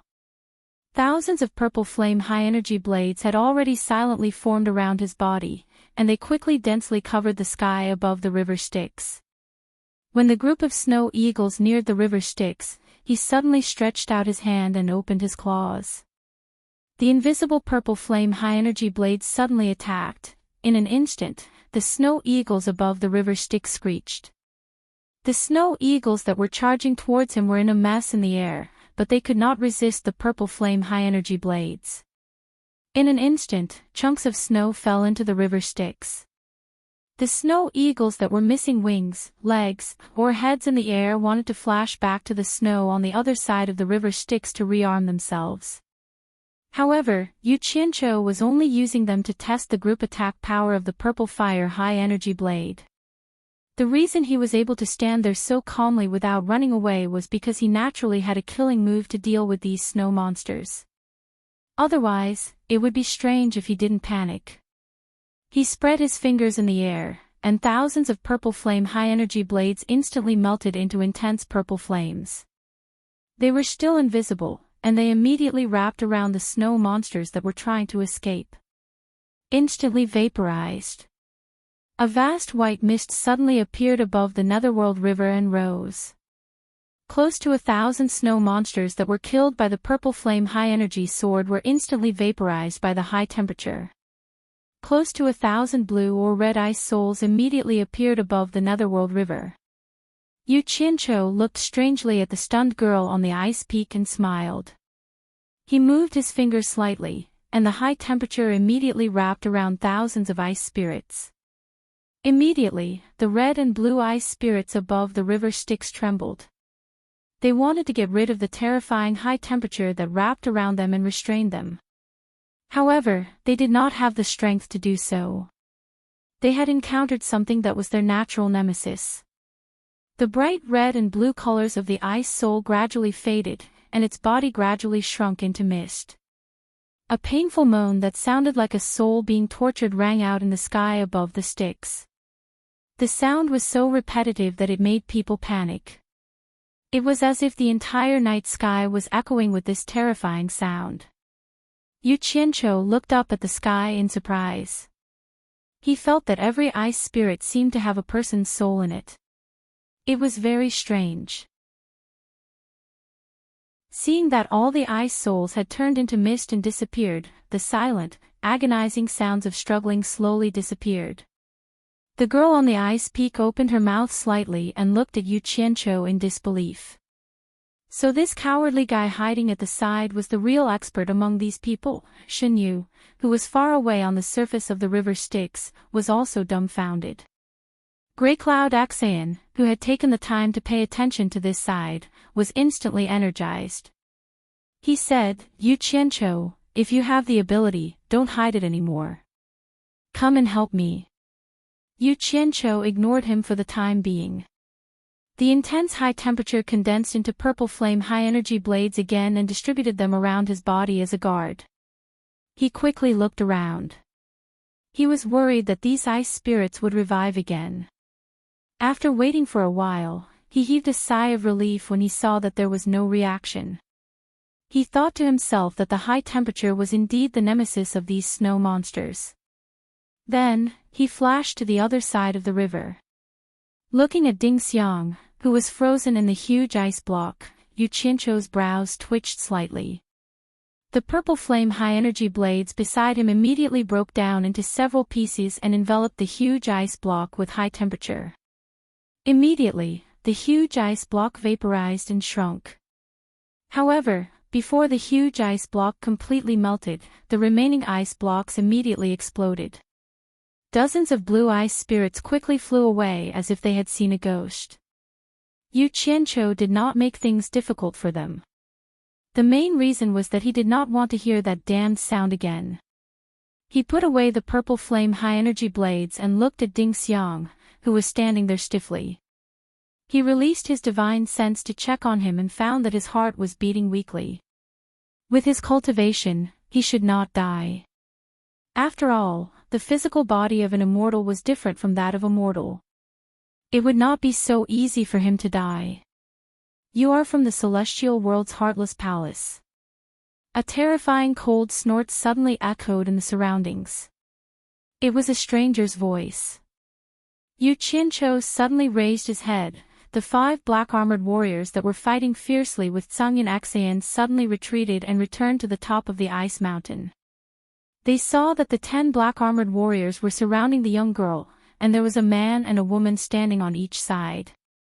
The man was tall and had a sharp face. He had an extraordinary aura. The woman was elegant and dazzling. Both of them were dressed in white. The 3 of them stood together. Especially the way the young girl looked at them, it was obvious that they were a family of 3. A family of 3 suddenly appeared in this godforsaken place. Coupled with the fact that the young girl could summon so many snow monsters to protect her, Yu Qianqiu and Zhang Yunxian immediately thought of the legendary Snow Emperor and Snow Queen. The young girl was naturally the daughter that had been injured by someone from the celestial world. Facing a great enemy, Zhang Yunxian, who had his hands free, was shocked. His right hand had already reached for the storage bracelet on his left wrist. The man standing on the ice mountain stared sharply at Zhang Yunxian's hand movements. He said slowly, "Looks like Wang Qing didn't send you to find me." Hearing this, Zhang Yunxian was slightly startled. He didn't want to act rashly. He slowly let go of the storage bracelet and said in shock, "You know our sect leader. Just an old friend from many years ago." The white-robed man's tone gradually turned cold. "I didn't think that the Heartless Palace would have another mid-stage immortal emperor expert. Since Wang Qing didn't send you, why did you trespass into my Great Snow Mountain?" His words clearly showed that he was the master of Great Snow Mountain. Zhang Yunxian looked at the couple's cultivation. They were indeed mid-stage underworld emperor. He cupped his hands and said, "I am Heartless Palace's consecrator, Zhang Yunxian. You must be Snow Emperor and Snow Queen. Sorry for being impolite.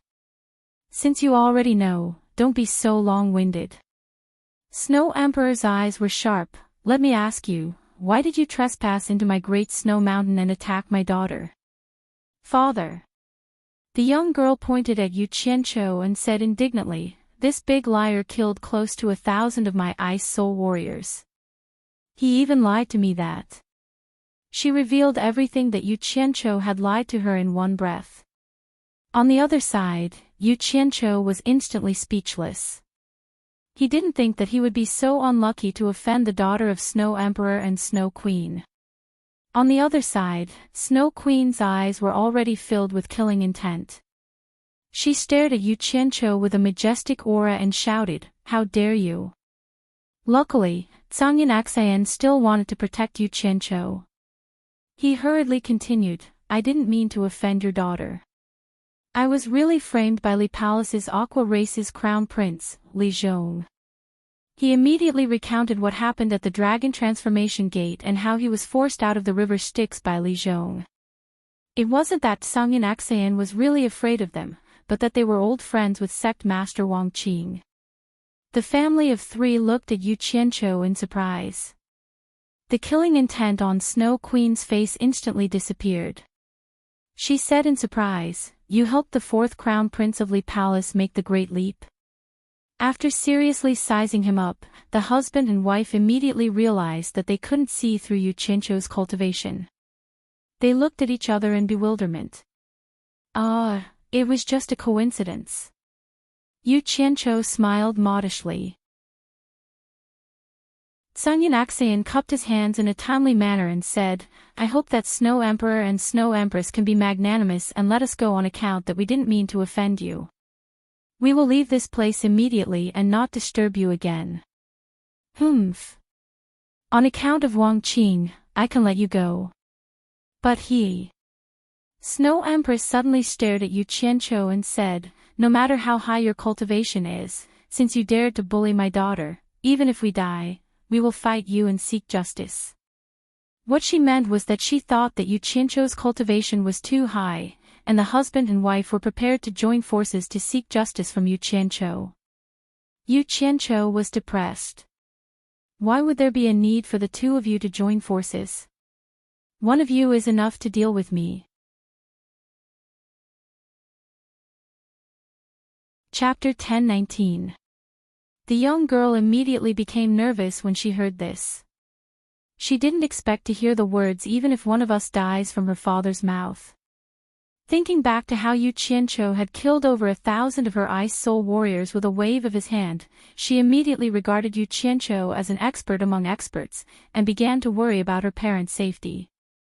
Sungyeon Aksayan was a little puzzled. Even the Li Palace's Sea tribe knew about this, but this Snow Empress of the Netherworld actually knew nothing about it. Her information source was really blocked. Yu Qianqiu also had the same doubts. Sungyeon Aksayan cupped his hands and said, Snow Empress is too serious. Yu Qianqiu is only at the early stage of small immortal. He only used a few concealment techniques to prevent others from seeing through his cultivation. Many people in the Netherworld know about this, so Snow Empress will know once she asks around. The husband and wife were stunned when they heard this, and began to re-evaluate Yu Qianqiu. Being looked at like this made Yu Qianqiu feel very awkward. It doesn't matter if it's real or fake. Snow Empress pointed at Yu Qianqiu and snorted coldly. You dare to bully my daughter, then leave your life behind. Sungyeon Aksayan, on account of Wang Qing, and on account that nothing has happened to my daughter, you can leave. If he stays, there's still him. She pointed at Ding Xiang, who had just recovered. Ding Xiang, who was almost running naked, had actually heard everything. He was happy that he wasn't mentioned, but when he turned around and saw the appearance of Snow Empress and Snow Empress, he saw Snow Empress pointing at him. His expression immediately froze, and he nervously took out a set of clothes from his storage bangle to put them on. Yu Qianqiu, who wanted to say a few more words, realized that Snow Empress wouldn't make an exception, so he simply shut his mouth and didn't bother to say anything. In any case, Sungyeon Aksayan wouldn't let anything happen to him. Taking 10,000 steps back, he could escape at any time, so there was nothing to be afraid of. He calmed down, but Sungyeon Aksayan said with a dark expression, It's not that I don't want to give the Snow Emperor face, but I received the decree of the sect leader to protect him. Actually, I don't want to protect him. He killed my grandson, so he is my enemy. I want to tear his tendons and skin his bones. However, if something happens to him, my heartless palace, including the sect leader, will face a disaster. I have no way out, so I have to protect him. Snow Empress, please give face to the sect leader of the Heartless Palace and be merciful. When he said that, both husband and wife were a little surprised. The Snow Emperor looked Yu Qianqiu up and down, and said in a low voice, What you mean is that if something happens to him, even Wang Qing will be implicated. Could it be that he has some sort of background? Could he be someone from the immortal world's immortal palace? More or less. Sungyeon Aksayan nodded. Although he didn't know what the relationship between the Snow Emperor and sect leader Wang Qing was, he heard that the Snow Emperor would kill anyone from the immortal world who trespassed into the Great Snow Mountain, but he was lenient to the people of the Heartless Palace. It was obvious that his relationship with sect leader Wang Qing was not ordinary.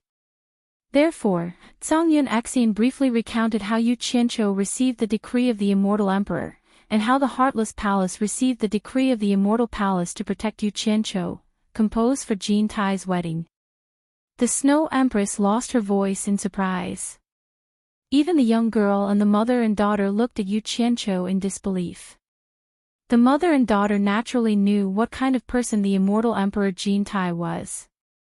He was a supreme being in the immortal world that was equivalent to the underworld emperor of the underworld. For someone like Jin Tai to personally mention him and send an expert to protect him, one could imagine how talented he was. The mother and daughter's eyes couldn't help but shine. Women naturally yearned for such beautiful things, so they had low immunity to such things. It was just that the two of them didn't dare to believe that this ordinary-looking guy was really so talented. Compose? The Snow Empress frowned and was a little confused. Since Jin Tai asked you to protect him, why did the two of you come to the underworld? What does this have to do with composing? Songyun Xian looked at Yu Qianqiu and sneered. This guy is very original. He said that in order to compose a song that will satisfy the immortal emperor, he wants to travel the world to increase his experience. He called it gathering some local customs. Who knows what he's trying to do? Gathering local customs. The Snow Empress paused for a moment. Then, she roughly understood the meaning of this phrase, but she was more hesitant. Her family owed Wang Qing a big favor. If this matter really involved Wang Qing's safety, she really couldn't do anything to Yu Qianqiu. Just as she was frowning and hesitating, she suddenly heard the faint excited voice of her wife. After hearing what she said, she couldn't help but roll her eyes. She slightly glanced at her daughter and found that there was indeed a trace of excitement hidden in her eyes. She seemed to want to say something but was hesitant. It was very rare. Then, she looked at her wife. She had the same behavior as her daughter, women. After being speechless for a while, the Snow Empress didn't know what to say. Finally, she coughed and said with a stern face, "For Wang Qing's sake, I cannot pursue this matter. But we only have one daughter. How can we let her suffer? If you can find a way to get my daughter's forgiveness, I can let bygones be bygones." He really couldn't say the real reason. Songyun Xian was stunned. The Snow Empress had already made a concession, so he couldn't say anything else. He turned to look at Yu Qianqiu and transmitted his voice. You killed so many of her ice soul warriors. If you want her to forgive you, I'm afraid it's useless. Anyway, you have a sharp tongue. You can coax her yourself. That's true. Yu Qianqiu's eyes turned. Just as he was preparing to use his glib tongue to trick the lady, the Snow Empress smiled gently at the Snow Empress and said, "No matter what, we have some friendship with Wang Qing. Since he is Wang Qing's people, he can also be considered a guest. It's not good to let a guest stand in the wild. Why don't you invite the guest back to the Ice Palace? We can talk about it slowly." Once she said this, the Snow Empress immediately glared at her. Yu Qianqiu and Songyun Xian became a little wary because of the sudden change in the other party's attitude. Women are the most vicious. They suspected that the other party had some tricks up her sleeves. Seeing that the Snow Empress didn't say anything, the Snow Empress took it that he agreed. She immediately smiled at Yu Qianqiu and said, "Don't doubt my intentions. I'll tell you the truth. Bringing you to the Ice Palace is indeed to put you under house arrest. But on account of Wang Qing, as long as you are obedient, I won't do anything to you. You can rest assured about this. Of course, if you can get my daughter to forgive you, then it's another matter. As long as my daughter nods, she will immediately let you go. If my daughter isn't willing to forgive you, then..." As she said this, she looked at Songyun Xian and smiled coldly. "We have to give face to Wang Qing, but not everyone can trample on our dignity. When the time comes, I'll have to trouble Consecrator Tsang to return to the Celestial Realm's Heartless Palace and ask Wang Qing to personally come and take us away. My wife and I can also catch up with him. Consecrator Tsang, Yu Qianqiu, I'm not making things difficult for you, right?" This. Songyun Xian muttered to himself. If it was to save trouble, he was still confident in his 3 swords as one sword drawing style. It wasn't that he didn't dare to fight with this couple. But since they had already mentioned that they were old friends with sect leader Wang Qing, he couldn't force them. Unable to make a decision, he couldn't help but ask Yu Qianqiu, "What do you think?" Sigh.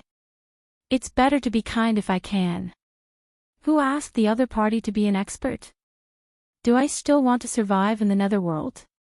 Yu Qianqiu chuckled and said, "You can make the decision. I have no objections." Humph. Now it's up to me to make the decision. Zhang Yun gritted his teeth and cupped his fists towards the family of 3. Since Snow Empress has said so much, I'll naturally obey. Snow Empress smiled as she looked at her daughter, whose eyes were flickering. Suddenly, her expression turned cold as she looked towards the river of Netherworld. "The one who is hiding in the river and eavesdropping on us, since when did the river of Netherworld's water tribe like to do such sneaky things?" Xin Yu, who was hiding on the shore of the river of Netherworld, had a change in expression. He hurriedly scuttled out of the river and obediently skimmed to Yu Qianqiu's side. Yu Qianqiu immediately cupped his fists and smiled apologetically at Snow Empress. "He is with us. He has always been timid. Please forgive him, Snow Empress." Snow Empress raised her eyebrows on her fair and plump face. She clicked her tongue and said, "How did the river of Netherworld's water tribe mix with the people from the immortal world? Strange." She didn't intend to pursue the matter any further. She turned to Snow Empress, who had a long face, and said with a smile, "Husband, you don't have any objections if I handle it this way, right?" Snow Empress couldn't do anything to the mother and daughter. She turned into a beam of white light and flew away. Snow Empress chuckled and waved at the 10 black ice-armored warriors around her. The ice-armored warriors instantly turned from black to crystal clear. Black ice crystals were spat out and fell into her hands. Then, she pulled her daughter and chased after Snow Empress. Yu Qianqiu and the others stared at the lifeless ice-armored warriors for a while. They looked at each other and helplessly flew after them. On the vast snowfield, there were mountains rising and falling. The sky was black, and the ground was white. It was such a clear contrast between black and white. After spending half a day, Yu Qianqiu and the others landed on an ice cliff halfway up a majestic snowy mountain. The ice cliff was icy blue, and its surface area was at least 1,000 square meters. However, compared to the entire majestic snowy mountain, it was really too small. The heavy snow didn't stop. It was still falling, and the wind was blowing even more fiercely. There were crystal-clear pavilions on the ice cliff, as well as all kinds of strange flowers and plants carved out of ice. These ice sculptures contained ice crystals of various colors. There were probably more than 10,000 of them. They were frozen in the ice sculptures, making all the ice sculptures look like colorful ice lanterns. In this pitch-black underworld, they seemed to be unique. There was a cave residence on the mountain wall behind the ice cliff. The laughter of Snow Empress came from inside. "Those who come are guests. Everyone, come in." They couldn't help but take a few more glances at the ice sculptures outside. Because they casually glanced at them and found that there were at least dozens of the black ice crystals that they had seen before in the ice sculptures. Thinking of the power of those black ice-armored warriors, they were shocked. Especially Grey Cloud Xan, who was secretly shocked. He didn't expect that there were so many early-stage Underworld Emperor experts under the Snow Empress. The few of them slowly walked into the cave with a belly full of questions. They were all wondering what kind of treasure this ice soul was refined from. It could actually condense into all kinds of animals to fight with humans. Moreover, it was divided into different levels of cultivation.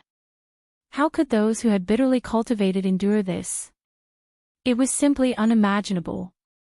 Seeing so many ice crystals, Yu Qianqiu suddenly felt a little itchy.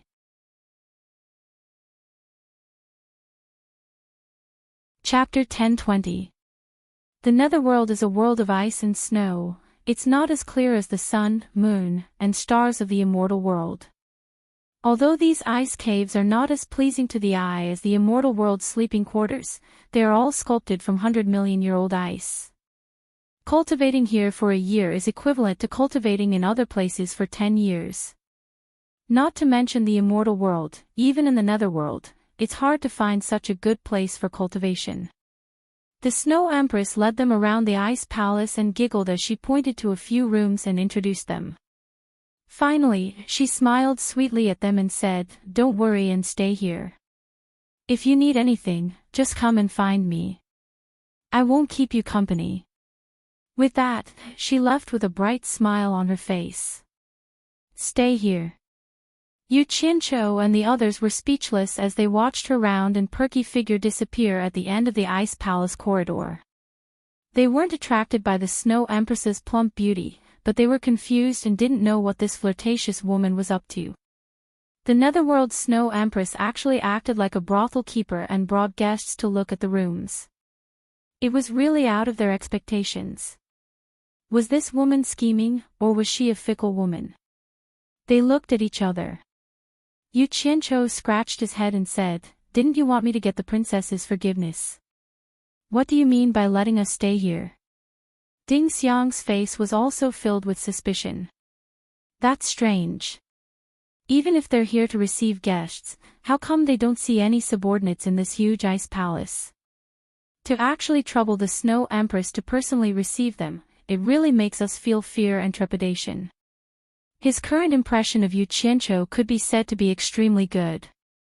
Grey Cloud Axian snorted coldly and said, "She just wants peace and freedom. If she wants subordinates, there are many. Didn't you see her scattering beans to form soldiers?" When they recalled the scene of the ice souls turning into snow monsters, they all fell silent. Yu Qianqiu paused for a moment before turning around and walking into a room. The others curiously followed him in. There was no door to cover the room, only a winding entrance to prevent people from peeping into the room. There were no extra furnishings in the room, not even a table or chair.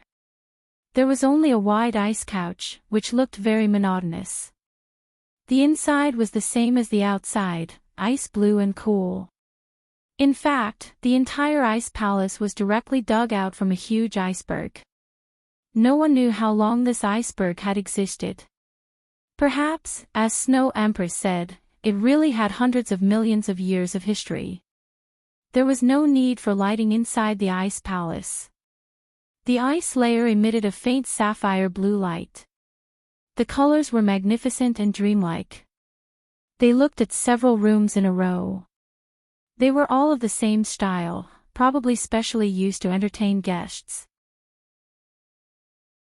Therefore, there was nothing for everyone to choose. Each of them chose a room to stay temporarily. Only Jiu Yu did not choose and followed Yu Qianqiu. However, not long after, Grey Cloud Axian and Ding Xiang and Ding Ding barged into Yu Qianqiu's room. Yu Qianqiu was lying on the ice couch with his butt facing the outside, hugging his head and sleeping. Shen Yu was sitting cross-legged on the ground. After seeing the two come in, Jiu Yu stood up. Cangyun Axian couldn't stand it anymore. He immediately kicked the ice couch and said angrily, "Look at you. Do you really want to stay here forever?" "I'm trying to figure out a way to leave this place," Yu Qianqiu said as he laid there motionlessly with his eyes closed. "Have you figured it out yet?" Cangyun Axian said in a mocking tone.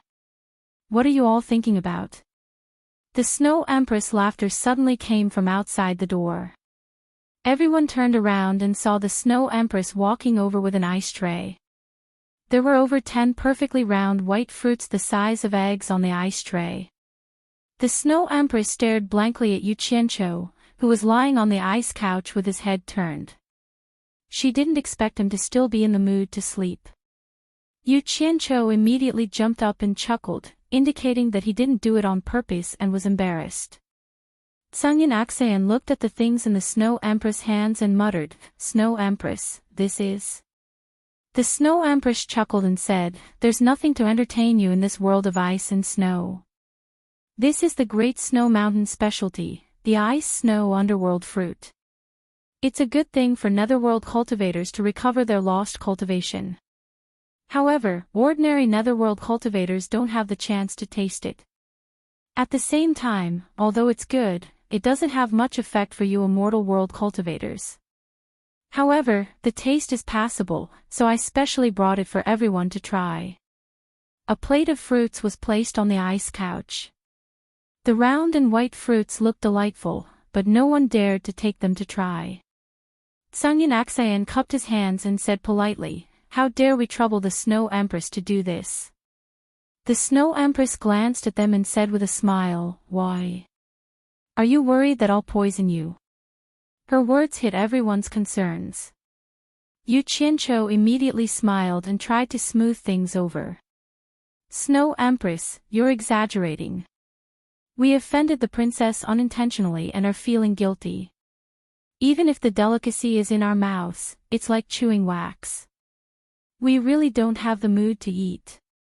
I wonder where the princess is. I'm in a hurry to apologize to the princess and hope to get her forgiveness. I hope the Snow Empress can help me." The Snow Empress replied with an "oh," and said with a smile, "I'm afraid you're in a hurry to leave this place." She pointed at the plate of fruits and said, "Eat this fruit first, then I'll bring you to see my daughter." The few of them stared at Yu Qianqiu. Yu Qianqiu was startled. Just as he was about to reach out to take it, Tsangin Xion's voice sounded in his ears. "Be careful, it's a trap. Find a reason to refuse. Poison. What a joke, I'm not even afraid of the famous soul transformation smoke, why would I be afraid of this?" Yu Qianqiu smiled and ignored Tsangin Xion's voice to stop him again. He directly picked up a fruit the size of an egg and stuffed it into his mouth to chew. Once the skin of the fruit broke, the cold and sweet liquid flowed into his throat. There was no pit, and even the skin was swallowed into his stomach. The fragrance lingered in his mouth, and the aftertaste was endless. His eyes lit up and he praised, "It's really good stuff, the taste is not bad." Then he grabbed another one from the plate and stuffed it into his mouth. He nodded at the few of them, expressing that the taste was not bad. Tsangyin Xion's face darkened. If there was really poison, he would be implicated if something happened to Yu Qianqiu. The Snow Empress glanced at the few of them, and her gaze finally landed on Yu Qianqiu. Her eyes were full of praise, and she smiled sweetly without concealment. "What a courageous man. No wonder you can gain Jintai's favor. I like it. Since you want to see my daughter, come with me." The unique charm of ice and snow that she exuded could not help but make the hearts of the men palpitate. The few of them were speechless as they watched Yu Qianqiu leave with the Snow Empress. Tsangyin Axian wanted to follow, but he was rejected by the Snow Empress. The plate of fruits on the ice couch was also taken away by the Snow Empress. She seemed to be angry at them for not knowing what was good for them. In the corridor of the ice palace, Yu Qianqiu couldn't help but stare at the voluptuous figure in front of him. Who knew that the Snow Empress seemed to have eyes on the back of her head? She giggled. "Is it good-looking? How is my figure compared to the women in the immortal world who enjoy the sunlight, rain, and morning mist?" "Ah." Yu Qianqiu's gaze quickly moved away from the voluptuous buttocks. He awkwardly sucked up to her. "Of course the Snow Empress is better. Bootlicker." The Snow Empress kept cursing, but she still asked with great interest, that Ji Wu who is about to become the immortal empress of the immortal palace, since she can gain Jintai's favor, her looks must be extraordinary and rare. Compared to her, am I far from her? This was the mentality of a woman. She still had to ask questions after cursing. Yu Qianqiu had seen Ji Wu before, and she was indeed much prettier than the Snow Empress. However, how could Yu Qianqiu speak the truth? If he said that another woman was prettier than her in front of her, wouldn't that be asking for trouble? He immediately said solemnly, although she is beautiful, compared to the Snow Empress, she is still slightly inferior. Go away. The Snow Empress spat and scolded with a smile. Nonsense, bootlicker. Jintai's standards aren't so low. Although she scolded, the joy in her laughter wasn't concealed. It could be seen that she was a woman who dared to love and hate. In the end, the two of them kept on mocking each other and sucking up to each other until they reached the entrance of the ice palace. The wind and snow outside had already stopped. It was a pity that there wasn't any sunlight. Otherwise, it would be a rare snowy scene. Yu Qianqiu was wondering why she brought him out, but he saw the ice princess working on an ice flower amidst the rainbow formed by various ice spirits. The two of them walked behind the ice princess. The ice princess was so focused that she didn't even turn her head. Yu Qianqiu couldn't help but stretch out his head to take a look. He wanted to see what kind of flower the other party was carving. In the end, it was a flower that looked a bit like a butterfly. He searched through his mind, and he even thought back to the patterns in the rare treasure's mirror, but he still couldn't see what kind of flower it looked like. He sighed endlessly in his heart. The netherworld really was vast and had all kinds of strange things. Linglong, what flower are you sculpting? The Snow Empress stood behind the Ice Princess and asked gently. It was a mother's love for her daughter. Shuel Linglong paused and thought for a while. She smiled and said, Rose. The Snow Empress' smile froze. Ah! Yu Qianqiu couldn't help but exclaim. He felt like he was struck by lightning. He looked at the flower that looked like a butterfly but not a butterfly. His eyes were filled with disbelief. This was actually a rose. Then, he looked at his two mothers who turned around to look at him and smiled apologetically. He giggled foolishly and said, I'm ignorant and ill-informed. So the rose of the underworld looks like this. I've learned a lot. There's no sunlight or rain in the netherworld, so roses can't grow. This is the celestial world's rose.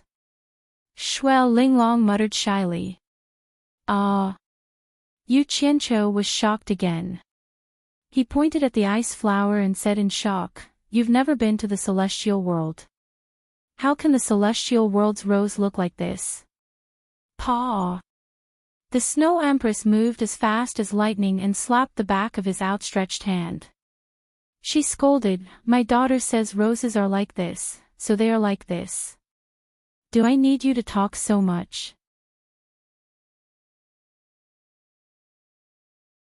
Chapter 10:21.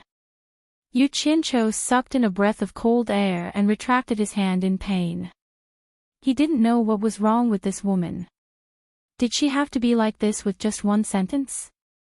But seeing the anger on her face and Shuel Linglong's sobbing face, he vaguely guessed something. He swallowed back the vulgarities that were about to come out of his mouth. Then looking at the strangely shaped ice flowers around, his expression twitched. He thought they were some strange flowers from the netherworld. But now that he thought about it, it seemed like Shuel Linglong had created them out of thin air. Maybe that crab-like flower was the legendary peony flower. I can't see the sunlight, so I've never been to the celestial world. Shuel Linglong murmured, then looked up at Yu Qianqiu and asked, Can you tell me what a rose looks like? Snow Empress hugged her in her arms with heartache. She forced a smile and comforted, If there's a chance, your father and I will definitely take you to the celestial world to see. Yu Qianqiu looked at the two mothers and hesitated for a while. Finally, he couldn't help but ask, with Princess's cultivation, it shouldn't be a problem to go to the celestial world, right? Why can't you see the sunlight? It's all your celestial world people's doing. The Snow Empress turned her head and scolded. She couldn't hold back her tears anymore. The teardrops that rolled down her charming face were really pitiful and moving. Mother, I'm fine. I don't want to go to the celestial world. Shuel Linglong's tears also flowed down, but she hurriedly wiped her mother's tears. In the end, the two of them hugged each other and cried. Yu Qianqiu scratched his head and looked at the entrance of the ice palace in a panic. He was really worried that Snow Empress would misunderstand after seeing this scene. If that happened, she wouldn't think that he bullied her wife and daughter. She would definitely fight him to the death. I heard that Princess was injured by someone in the celestial world and hasn't recovered yet. Princess can't go to the celestial world because of your injury. Yu Qianqiu asked the question in his heart. In order to stop the mother and daughter from crying any further, he tried to ask, "Can you tell me what exactly is going on?" However, at the mention of this, the Snow Empress seemed to recall some sad past events and cried until her shoulders trembled. Yu Qianqiu immediately panicked. If this continued, the Snow Empress would really misunderstand. He rolled his eyes, and no one knew what he was thinking. He stretched out his hand, and as if he was performing a magic trick, a beautiful red rose appeared in his hand. He handed it over to the mother and daughter pair, bringing a wisp of fragrance with it. This is... Shui Linglong's eyes lit up. She was attracted by the beautiful flowers. Snow Empress raised her head slightly and exclaimed, "Roses." Shui Linglong was pleasantly surprised. "This is a rose. So beautiful." Without waiting for Yu Qianqiu's consent, he grabbed it and placed it between his nose and mouth, smelling its fragrance with an intoxicated look on his face. Seeing that the mother and daughter finally stopped crying, Yu Qianqiu instantly chuckled proudly and said, "Coincidentally, I'm also a flower lover, so I brought some roses with me." He looked like a flower thief teasing the mother and daughter. His words sounded better than singing, but in reality, he had remembered that Utopia had planted all sorts of flowers, so he casually picked a rose. Speaking of which, he had to thank Guan Yu. Back then, when Yu Qianqiu first came to the Hundred Flowers Valley with Guan Yu had bought many kinds of flower seeds from the Hundred Flowers Valley and planted them in Utopia's flower fields. Now, he casually picked it to fool people. However, he only felt proud for a while before the smile on his face froze. The rose in Shui Linglong's hand was turning black at a visible speed, then slowly withering. In the end, it turned into ashes and disappeared with the wind. Shui Linglong held some ashes in her hands and shouted in panic, "Mother, mother, my rose." She was helpless and seemed to want to beg her mother to help her save the lost rose. However, Snow Empress was also helpless. Otherwise, her daughter would have seen a rose. Snow Empress's face was full of heartache. She grabbed her daughter's hands and didn't know what to say. Sigh. A sigh sounded behind Yu Qianqiu helplessly. Yu Qianqiu suddenly looked back and realized that it was none other than Snow Empress. He didn't know when she had come behind him, but she clearly knew what had happened. "Thank you for your kindness." Snow Empress patted Yu Qianqiu's shoulder and smiled bitterly. "The netherworld and the celestial world are different. The difference is between life and death. This distance is an insurmountable gap, an insurmountable law of heaven and earth. The netherworld is full of death. The flowers and plants in the celestial world can't survive here and will turn into ashes in the blink of an eye. But the celestial world is full of life. Most of the flowers and plants in the netherworld will have the same ending in the celestial world. Cultivation is something that goes against the natural law of heaven and earth. Unlike cultivators like me who go against the natural law, we can freely travel between the celestial world and the netherworld when we reach a certain realm. Do you understand what I mean?" Yu Qianqiu nodded thoughtfully. He recalled the scene when he had collected the resurrection grass in front of the gate to the netherworld. The resurrection grass had turned to dust the moment it came into contact with life. It was exactly as the Snow Empress had said. But it was also because he remembered the scene of collecting the resurrection grass that his eyes lit up.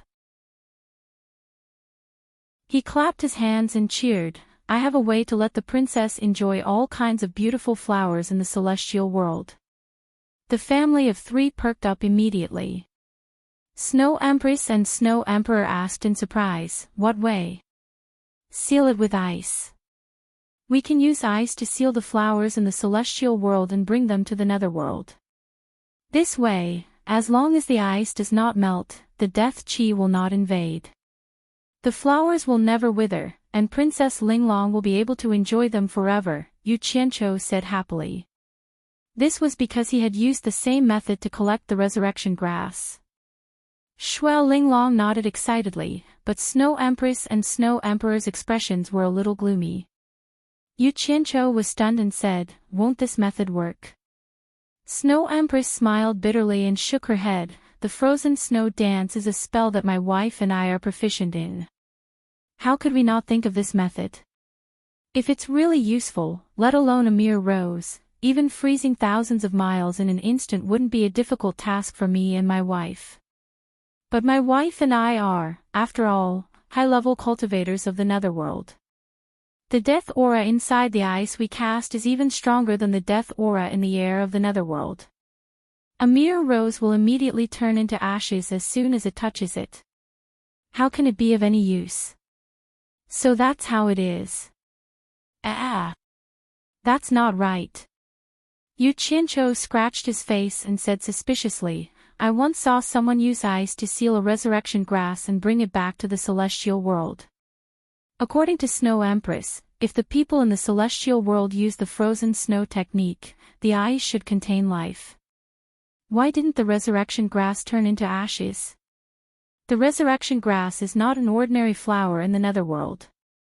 It has an ancient name, yin-yang grass." Snow Empress explained, "The most ancient saying is that there were originally only two realms, yin and yang. It refers to the human world and the netherworld. At that time, the human world was only called the Yang realm. All living beings were equal, and there was no such name as the human world. Later, humans gradually stood out from all living beings and became the rulers of the Yang realm. In order to show that humans were superior to other living beings, they called the Yang realm the human world. The dead of the Yang realm go to the netherworld, and those who transcend the netherworld go to the Yang realm to be reincarnated as all kinds of living beings. The ancient method called it fate and reincarnation. It goes back and forth in an endless cycle. But later, as the living beings multiply, some of them comprehend to break the cycle of yin and yang, and transcend the divination of life and death. They pursue eternal life, and disdain to live together with ordinary living beings. Therefore, based on their comprehension, they opened up other spaces to reside in, which are the various spaces like the celestial world, and the demon world. And the resurrection grass cannot exist in other spaces. It only grows at the intersection of the yin and yang realms, which is also the intersection of the human world and the netherworld. Not only does it have magical effects, but more importantly, it shows the inalienable ancient status of the human world and the netherworld. Therefore, the resurrection grass has some characteristics that are different from other things. It does not grow in solitary yang, and does not grow in solitary yin. It is not something from the pure yin realm, nor is it something from the pure yang realm. It can bear the weight of yin and yang, which is really mysterious. And only it can be like what you said, sealed in ice and brought to the human world or the netherworld. But even so, it will not stay in the yin and yang realms for more than 7 days. Once it exceeds 7 days, it will immediately turn into ashes." At this point, the Snow Empress sighed and said, "Now you should understand why even with the cultivation of us husband and wife, we are unable to bring flowers and plants from the outside world to the netherworld, right? It is not that we do not want to do it, but we cannot resist it. This is the eternal law of heaven and earth. Our cultivation is too insignificant in front of the law of heaven and earth. So that's how it is." Yu Qianqiu nodded slightly. He felt that this trip to the Ice Palace was not in vain. He had more or less gained some knowledge. Maybe it would be beneficial to his future cultivation.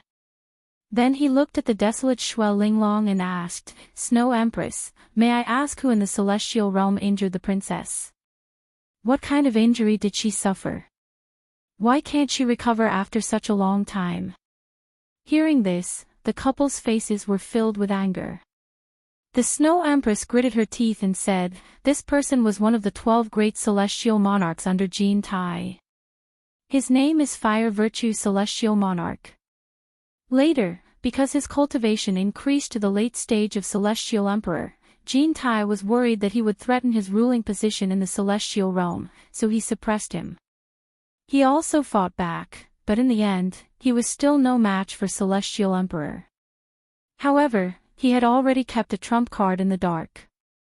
Just when he was about to die in the hands of Kinta, he suddenly used the hidden Samadhi True Fire to block Kinta's pursuit and escape to the netherworld.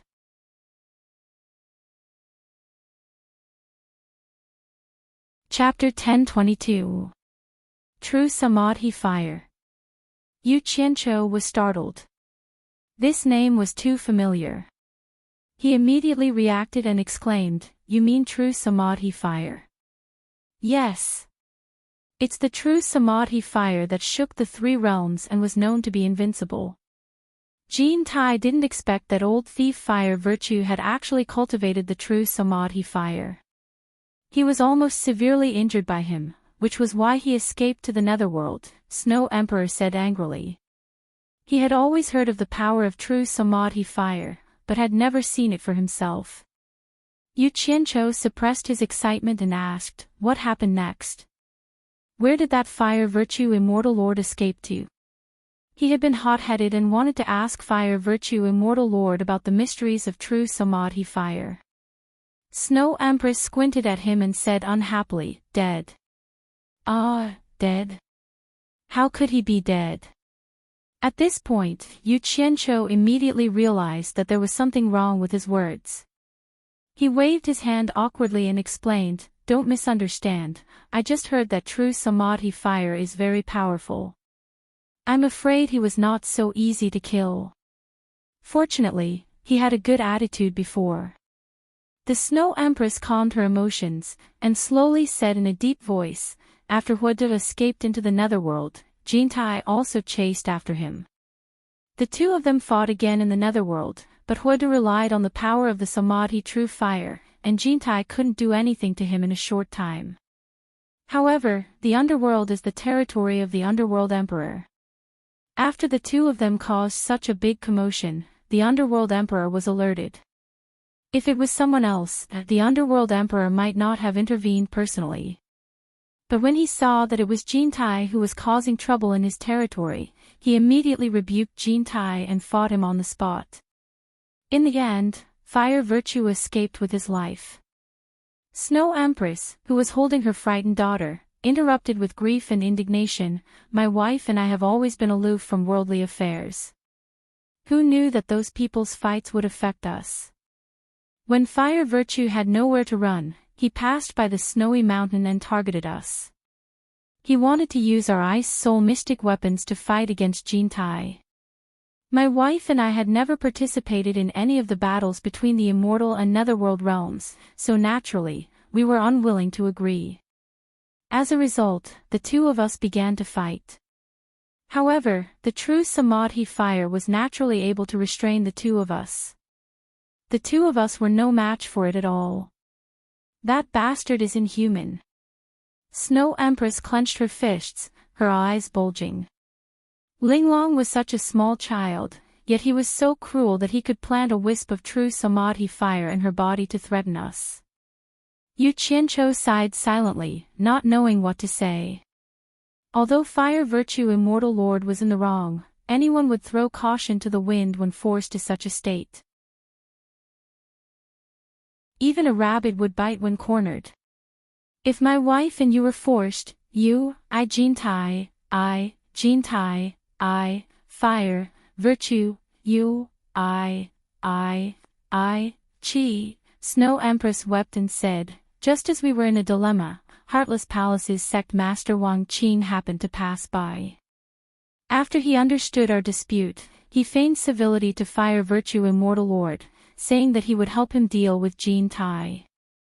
Finally, when he let his guard down, he used sword unsheathing and killed Fire Virtue in one move, saving Linglong. Ah! Yu Qianqiu was taken aback when he heard this. He asked in surprise, Fire Virtue Immortal Monarch was killed by Heartless Palace's sect master Wang Qing. Yu Qianqiu immediately understood when he saw the couple nod in tacit agreement.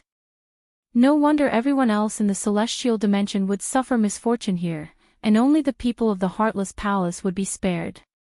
But on second thought, his heart shuddered.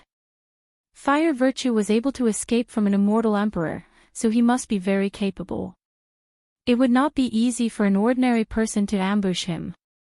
This sect master Wang Qing was really not to be underestimated. A mid-stage immortal emperor dared to ambush a late-stage immortal emperor. Just this courage alone was not something an ordinary person could compare to. No wonder Heartless Palace could become the #1 sect in the immortal realm.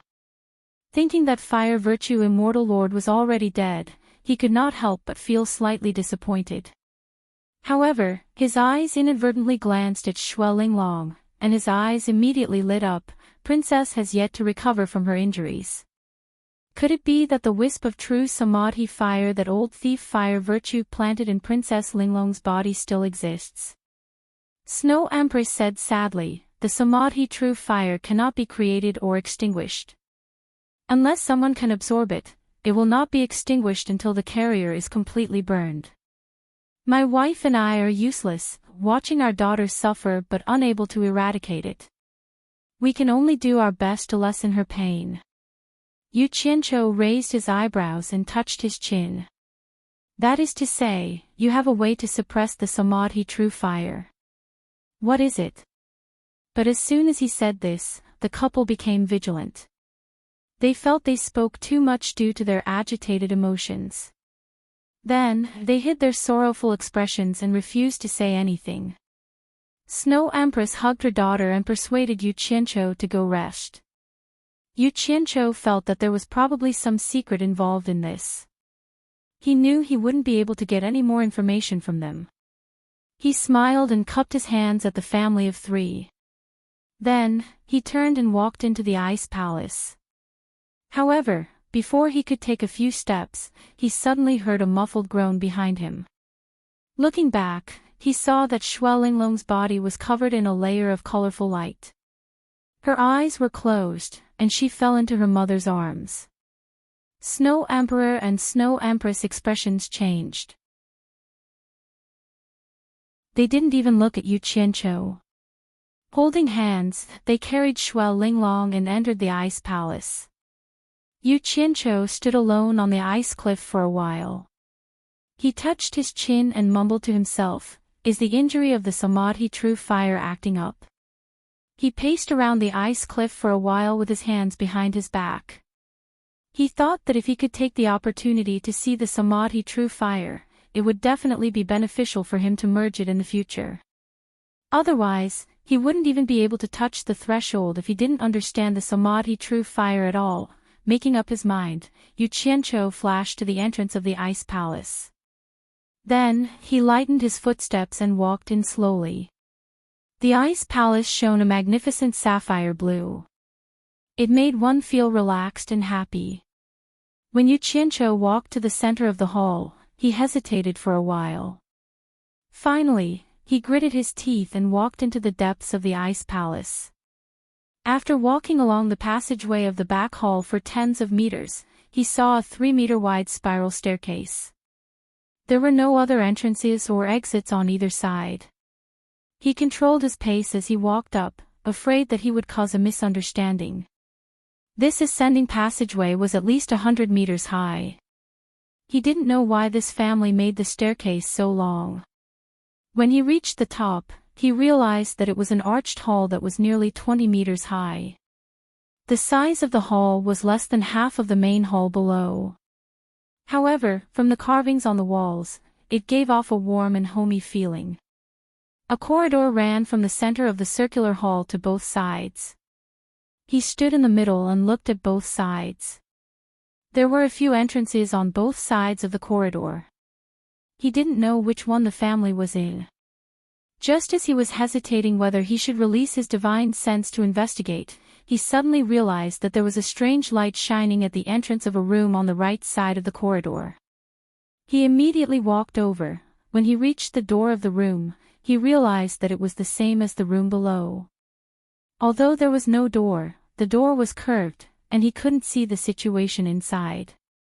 He wanted to barge in directly, but he was afraid of causing unnecessary trouble. The couple must be treating their daughter's injuries. After thinking about it, he walked to the wall opposite the room, turned around, and sat down cross-legged with his eyes closed. After a few hours, the Snow Emperor's gloomy voice suddenly sounded in front of him.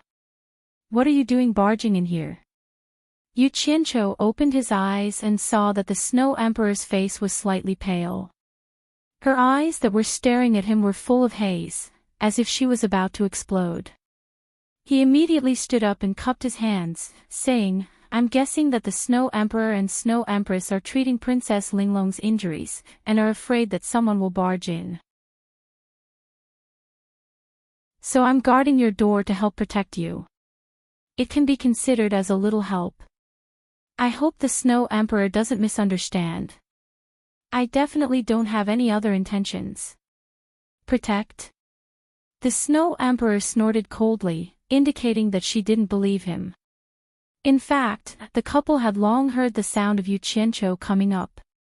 However, they were at the critical moment of treating their daughter's injuries, and really couldn't divert their attention to stop him. They were really afraid that Yu Qianqiu would take the opportunity to cause trouble, and then their daughter would be in danger. Luckily, Yu Qianqiu paced around the door for a while, then sat down and didn't move, indicating that he didn't have any enmity. However, it still made the couple worried for a while. The Snow Empress regretted luring this group of people to the Ice Palace. At this moment, the Snow Empress also walked out with a pale face. She said in a low voice, "There's no need to protect me. You barged into a place that you shouldn't have. On account of Wang Qing, I won't make things difficult for you. Bring your people and scram." "Damn it. Heartless bitch who turned hostile. To think that I praised you like a flower." Yu Qianqiu cursed silently. If it was before, he would definitely be eager to leave. However, the true samadhi fire was indeed attractive to him, so he didn't want to leave now. His expression was slightly solemn as he said, "Originally, I was still thinking that perhaps I have a way to treat your daughter's injuries, so I wanted to give it a try. However, since the Snow Empress has put it this way, then I have nothing else to say. Farewell."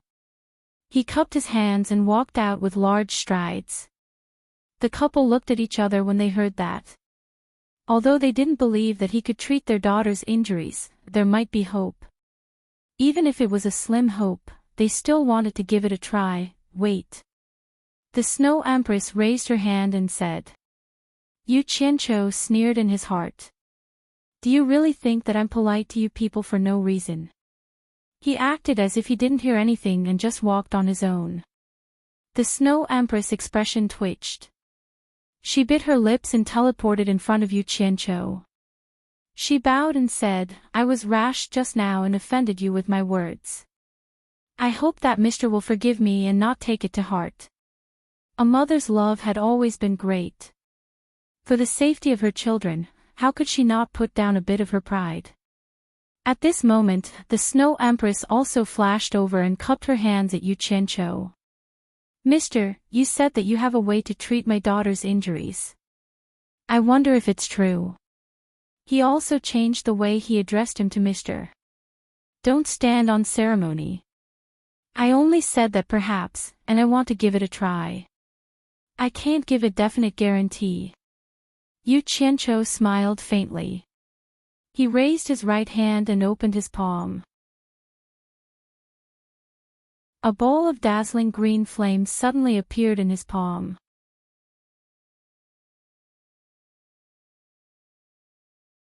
Chapter 1023. Only boasting and not showing some ability. If he messed things up, he might lose his life. Yu Qianqiu thought to himself as he snickered in his heart. The couple stared at the dazzling green flame in his palm. Their pupils gradually widened, then shrunk at the same time. They cried out involuntarily, "Green flame!" They could not help but be excited. Based on their experience, they naturally knew that green flame was an indispensable ingredient in cultivating the true samadhi fire. In other words, the person in front of them was not boasting. Since he could control the green flame, it was indeed possible that he could cure their daughter's injuries. The green flame quickly retracted into his palm. Yu Qianqiu raised an index finger to his lips and shushed them. He pointed downstairs and whispered with shifty eyes, "You have to know that if word of this gets out, I'm afraid Jean Tai will be the first to not let me off." The couple nodded in ecstasy. The Snow Emperor even whispered, "We understand. Don't worry, I've checked. They are still in the room downstairs. Bring me to Princess Linglong's injuries first," Yu Qianqiu said with a smile. "Please." The couple extended their hands in unison and accompanied him quickly into the room. Once they entered the room, the Snow Emperor immediately cast a soundproof barrier. Yu Qianqiu looked around the room. Compared to the guest room downstairs, there was an ice couch, an ice stool, and a dressing table. Princess Linglong was still lying on the ice couch with her eyes tightly shut, unconscious. He pointed and asked, "How is she?" The Snow Emperor, who had high hopes for him, explained in detail in a gentle voice, "My wife and I worked together to temporarily suppress the throbbing true samadhi fire in her body. However, it will flare up every day for the next 2 days. Only after suppressing those 2 times will the true samadhi fire lie dormant for a period of time. At that time, Linglong will wake up." "I see."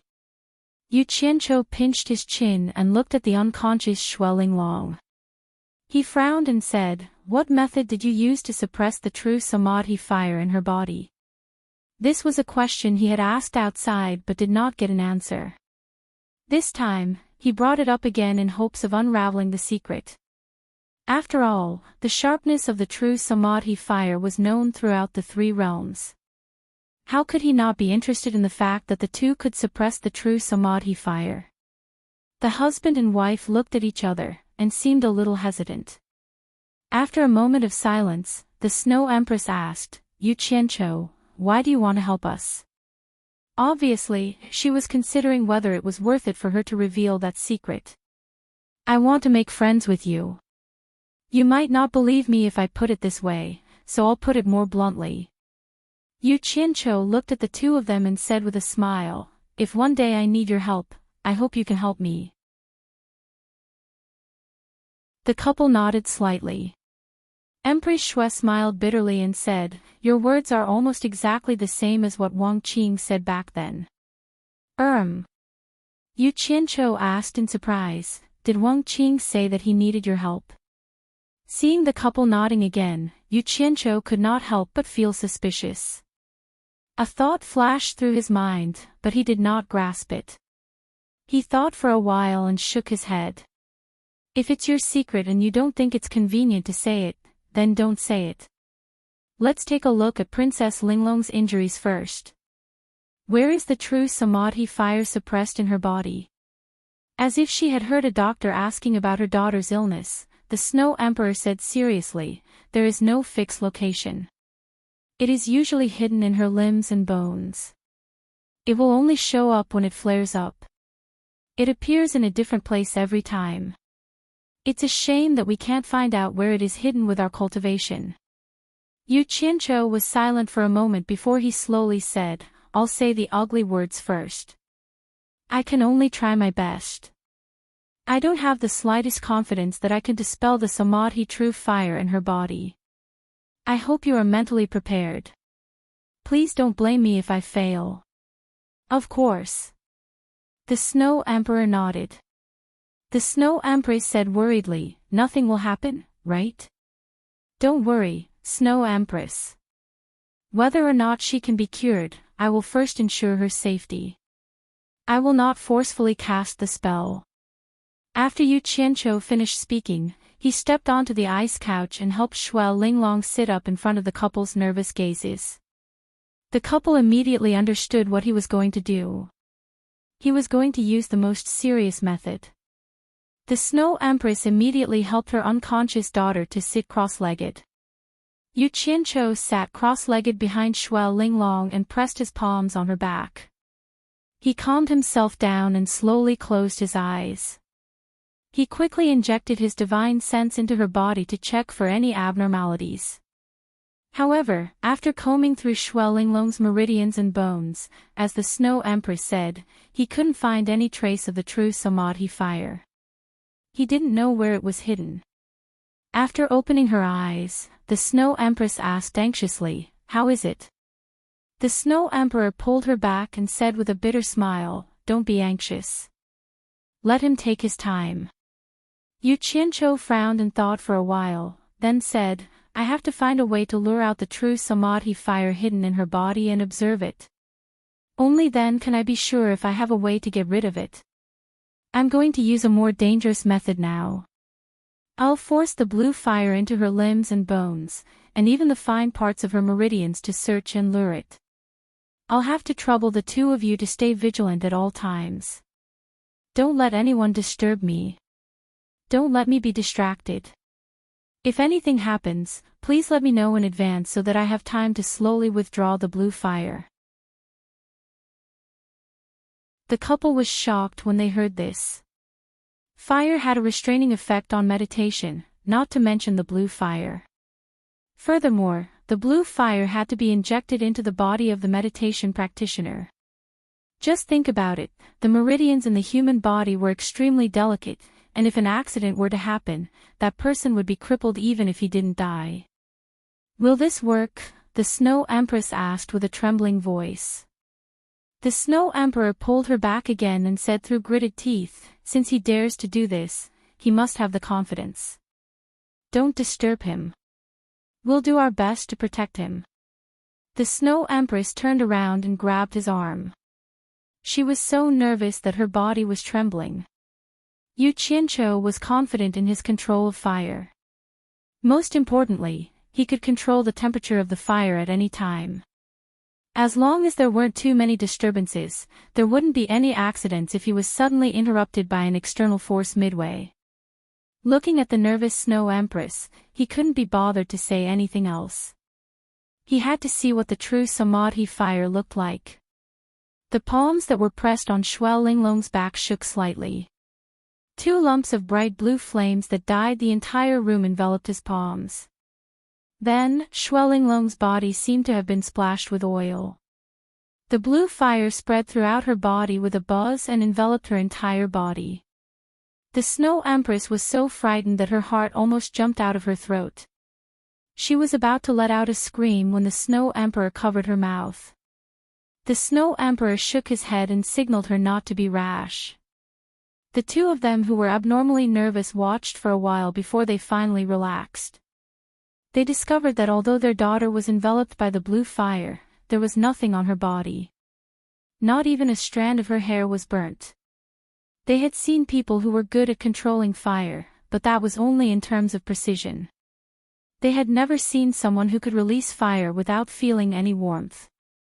They even suspected that what Yu Qianqiu released was the blue fire of the true Samadhi fire. However, the terrifying aura that came from the blazing fire clearly told them that it was indeed the blue fire. Such exquisite control of fire made the two of them gasp in amazement. They couldn't help but have high hopes that Yu Qianqiu could cure their daughter's injuries. However, Yu Qianqiu, who had injected the blue fire into Shuai Linglong's body, didn't think so. He used the blue fire to search every part of Shuai Linglong's body. He didn't even let go of the private parts of her chest and lower body.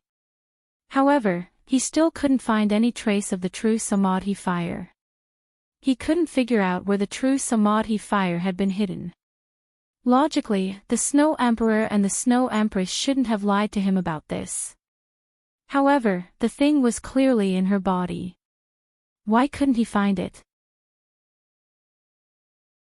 Just as he was puzzled, he suddenly seemed to feel that Shuai Linglong's body was absorbing the energy of his blue fire. How could a meditative cultivator dare to absorb the energy of the blue fire? A thought flashed in Yuchincho's mind. He immediately thought of the true Samadhi fire. His spirits rose, and he immediately observed carefully. After understanding the situation, he was slightly shocked. It wasn't Shui Linglong's body that was absorbing the energy of the blue fire. Instead, there was an unknown energy in her body. It was like a transparent net that filled Shui Linglong's body. The entire net was absorbing the energy of the blue fire to enrich itself. With his high sensitivity to fire, he could roughly guess the reason after a little careful analysis. It turned out that the unknown energy that was distributed like a transparent net was the true Samadhi fire. However, it was too weak now. It wasn't strong enough to reveal itself and cause trouble. It was absorbing the energy of the blue fire. Good. I'll let you eat until you're full. Let's see what you look like to be able to shake the three realms. Yuchincho calmed himself down and observed silently. He allowed the energy of the blue fire to slowly dissipate. The husband and wife who were guarding Yuchincho in the room saw that Yuchincho's expression was sometimes confused, sometimes surprised, and sometimes smiling. They immediately understood that he had discovered something. The husband and wife held each other's hands tightly, hoping for a miracle to happen. After half a day, the blue fire that enveloped Shui Linglong's body began to quickly shrink back into Yuchincho's palm. In the end, it completely disappeared into his hand. The husband and wife stared at him. Suddenly, Yuchincho opened his eyes. He exclaimed in surprise, "What a powerful true Samadhi fire. It actually has spirituality. No wonder it's the true Samadhi fire that shakes the three realms." "How is it?" Snow Empress asked with apprehension and anticipation. Snow Empress also looked at him anxiously. "I've already found its tracks. I spent a lot of effort to use the blue fire to lure it out." Yuchincho looked at the husband and wife with a pained expression. He smiled bitterly as if he had paid a painful price. "This fellow's appetite is really big. It can actually swallow the energy of my blue fire. It absorbed quite a lot of my blue fire."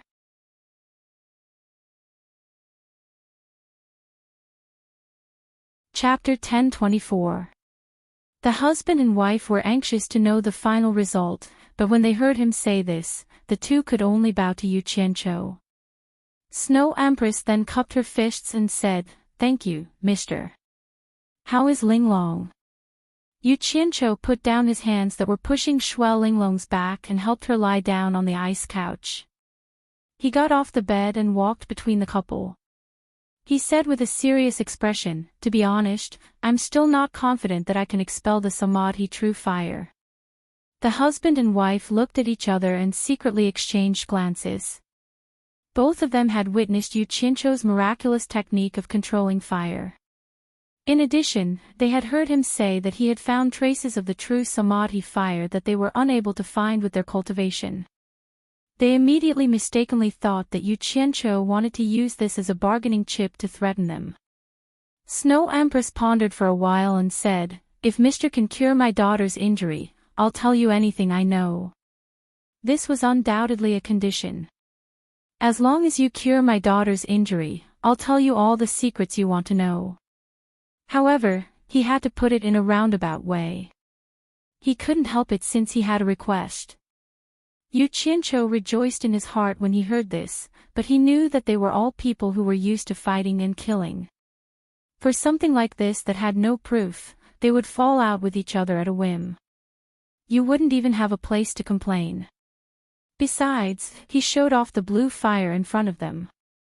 How could he do something that was worth losing? Yuchincho's face darkened and he said in a deep voice, "What kind of person do you think I am?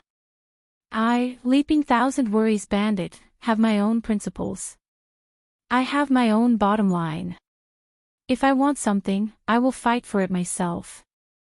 There's no need for you to beat around the bush and ask for charity."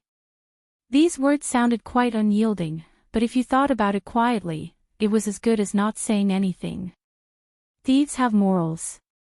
The couple were speechless. They didn't expect that taking the initiative to give in would anger him instead. Snow Empress immediately came out and smiled apologetically. "Mister, don't be angry. He was just eager to save his daughter. Forget it, let's not talk about anything else now." Yu Qianqiu bluffed for a while and immediately changed the topic. He stared at Shui Linglong, who was on the ice couch, and said, "This Samadhi true fire is a little strange. It used the method of fusing with Princess Linglong's physical body to hide its tracks. Now, Princess Linglong is it, and it is Princess Linglong. That's why no one can find its tracks. If I didn't use the green fire to lure it, I probably wouldn't have been able to find it. Fuse together." The Snow Empress cried out involuntarily. The Snow Emperor raised his hand to signal her not to panic. He frowned and asked, "How did this happen?" "I'm afraid this has something to do with the secret technique you and your wife used to suppress it. It became afraid of being suppressed, so it used another method to protect itself. That's why I said it has spirituality. But then again, if it wasn't for you and your wife suppressing it, I'm afraid Princess Linglong would have turned into ashes. It's not your fault." As Yu Qianqiu spoke, he walked out from between the couple and walked to the other side of the ice couch. He looked at Shui Linglong, who had her eyes closed, and said, "To put it bluntly, it has already treated Princess Linglong as a human cauldron. When it is suppressed to the point where it can't do anything, it quietly lurks in Princess Linglong's body and slowly absorbs the energy in Princess Linglong's body. When it accumulates enough energy, it will immediately come out to cause trouble. This is also why it hibernates and explodes at times." After the couple understood the reason, they couldn't help but look at their tortured daughter with sorrow. At first, they thought that the Samadhi true fire would only explode occasionally. Who knew that it had been extracting the energy from their daughter's body day and night? As her parents, they were very worried. "Linglong!" The Snow Empress suddenly cried out in grief. She sat sideways on the ice couch and hugged Shui Linglong's body as she sobbed. The Snow Emperor's tightened lips slowly relaxed. She cupped her hands at Yu Qianqiu and said, "Thank you, mister, for clearing up my doubts. Since Mr. has already understood the Samadhi true fire, I believe you have a solution." Upon hearing this, the Snow Empress immediately seemed to go crazy. She stood up in an instant and directly knelt down in front of Yu Qianqiu. Yu Qianqiu was slightly shocked. He still had this bit of reaction speed. He immediately stretched out his hands and held her arms. The plump feeling in his hand and the delicate fragrance that assailed his nostrils didn't make him have any improper thoughts. He was only moved by the pitiful heart of a parent. He smiled bitterly and said, "Madam, why do you have to do this? Yu Qianqiu can't bear it. Quickly get up. If Mr. doesn't promise to cure my daughter, I will kneel wherever Mr. goes." The Snow Empress half knelt in the air and cried. The flirtatious expression that she used to tease Yu Qianqiu previously was nowhere to be seen. The Snow Emperor stood at the side with his lips tightly shut and didn't speak. "Damn it! She's my army." Yu Qianqiu didn't know whether to laugh or cry. The action of lifting her up had almost turned into carrying her. The other party's plump chest was already pressed against his abdomen. Without her cultivation, he couldn't carry her. As her husband, he didn't even care. "Madam, quickly get up. Although I can't guarantee that I can cure her, I promise to do my best." As he spoke, he looked at the Snow Emperor with a bitter expression and said, "Quickly persuade Madam. If I can't do it, there's no use even if you force me to death. I've already promised to do my best. What more do you want?" Hearing him say this, the Snow Emperor hurriedly carried his wife. "This old woman is really strong." Yu Qianqiu shook his slightly numb arm and asked doubtfully, "Based on the love you and your wife have for your daughter, you must have found an expert to treat Princess Linglong. What did they say?" The Snow Emperor hugged his wife, shook his head slightly and sighed. Of course we did. For this matter, I even personally went to the Underworld Royal Palace and found the Emperor of the Underworld, Bai Qi. I told Bai Qi that if he could save my daughter, I and my wife were willing to submit to him. Only then did I convince him. He personally came to the Ice Palace to treat Linglong, but there was nothing he could do.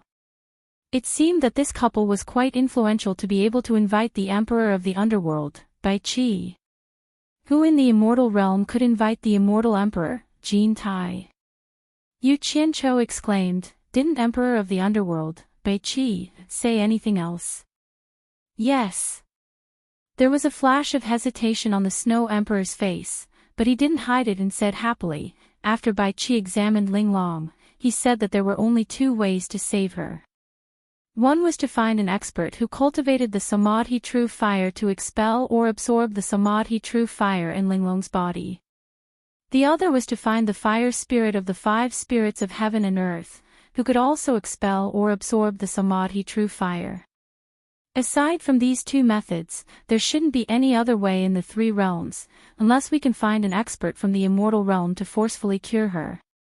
After saying this, he left with an apologies, and left. Yu Qianqiu was stunned, the 5 spirits of heaven and earth. But not long ago, Bai Qi personally sent another message. The Snow Emperor continued with a helpless expression. Bai Qi said that there is someone who might have a way to expel the Samadhi True Fire in Linglong's body. Oh! Yu Qianqiu came back to his senses, and his eyes lit up. I heard that there are some existences in the netherworld who rarely show their faces, but are even more terrifying than Emperor of the Underworld, Bai Qi. Could it be them? Seeing the Snow Emperor shake her head, he asked curiously, could it be the immortal Emperor Jin Tai who once fought with Fire Virtue Immortal Lord? That's not it either. If it is Jin Tai, then it will be easy. The Snow Emperor sighed, you should have heard of a madman from the mortal world. He broke into the Netherworld Royal Palace alone, defeated the silver-armored army of the Underworld General, and then fought the 4 Underworld Generals together without losing. In the end, he was severely injured by Bai Qi and had to flee. Yu Qianqiu's expression twitched. He was too familiar with that person. He couldn't help but ask weakly, is it that person called Bai Changchun? But he was severely injured by Emperor of the Underworld, Bai Qi, in 3 moves. Even Bai Qi was helpless against the Samadhi True Fire. How could he have a way?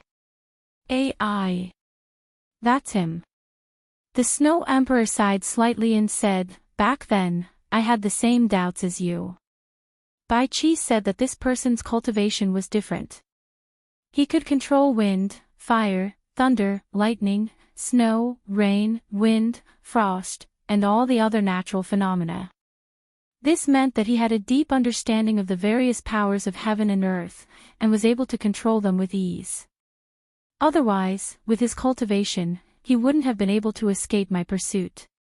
The Samadhi True Fire could render everyone helpless, but in this person's eyes, it was probably nothing. Yu Qianqiu subconsciously touched his face and said, is that person as exaggerated as Bai Qi made him out to be? I also felt that it was not very possible. I even suspected that Bai Qi wanted to use me to track that person down. But after thinking about it, I know that although Bai Qi has many ways of handling people, he is also a proud person.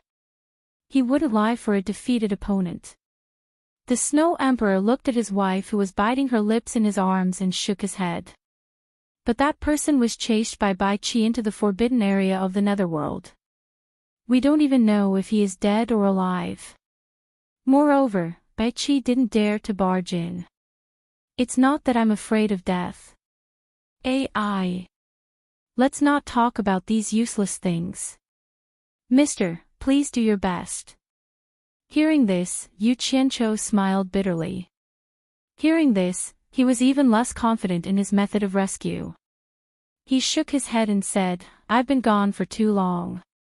I have to go down and tell the others. Otherwise, if Greycloud Xian sees that I haven't returned, he will definitely make a big fuss. It might affect our rescue later. After all, my life now involves his life and the safety of the entire Heartless Palace. I understand. The Snow Emperor nodded and comforted his wife. He stretched out his hand and said, "Please." Then, he accompanied Yu Qianqiu and went out.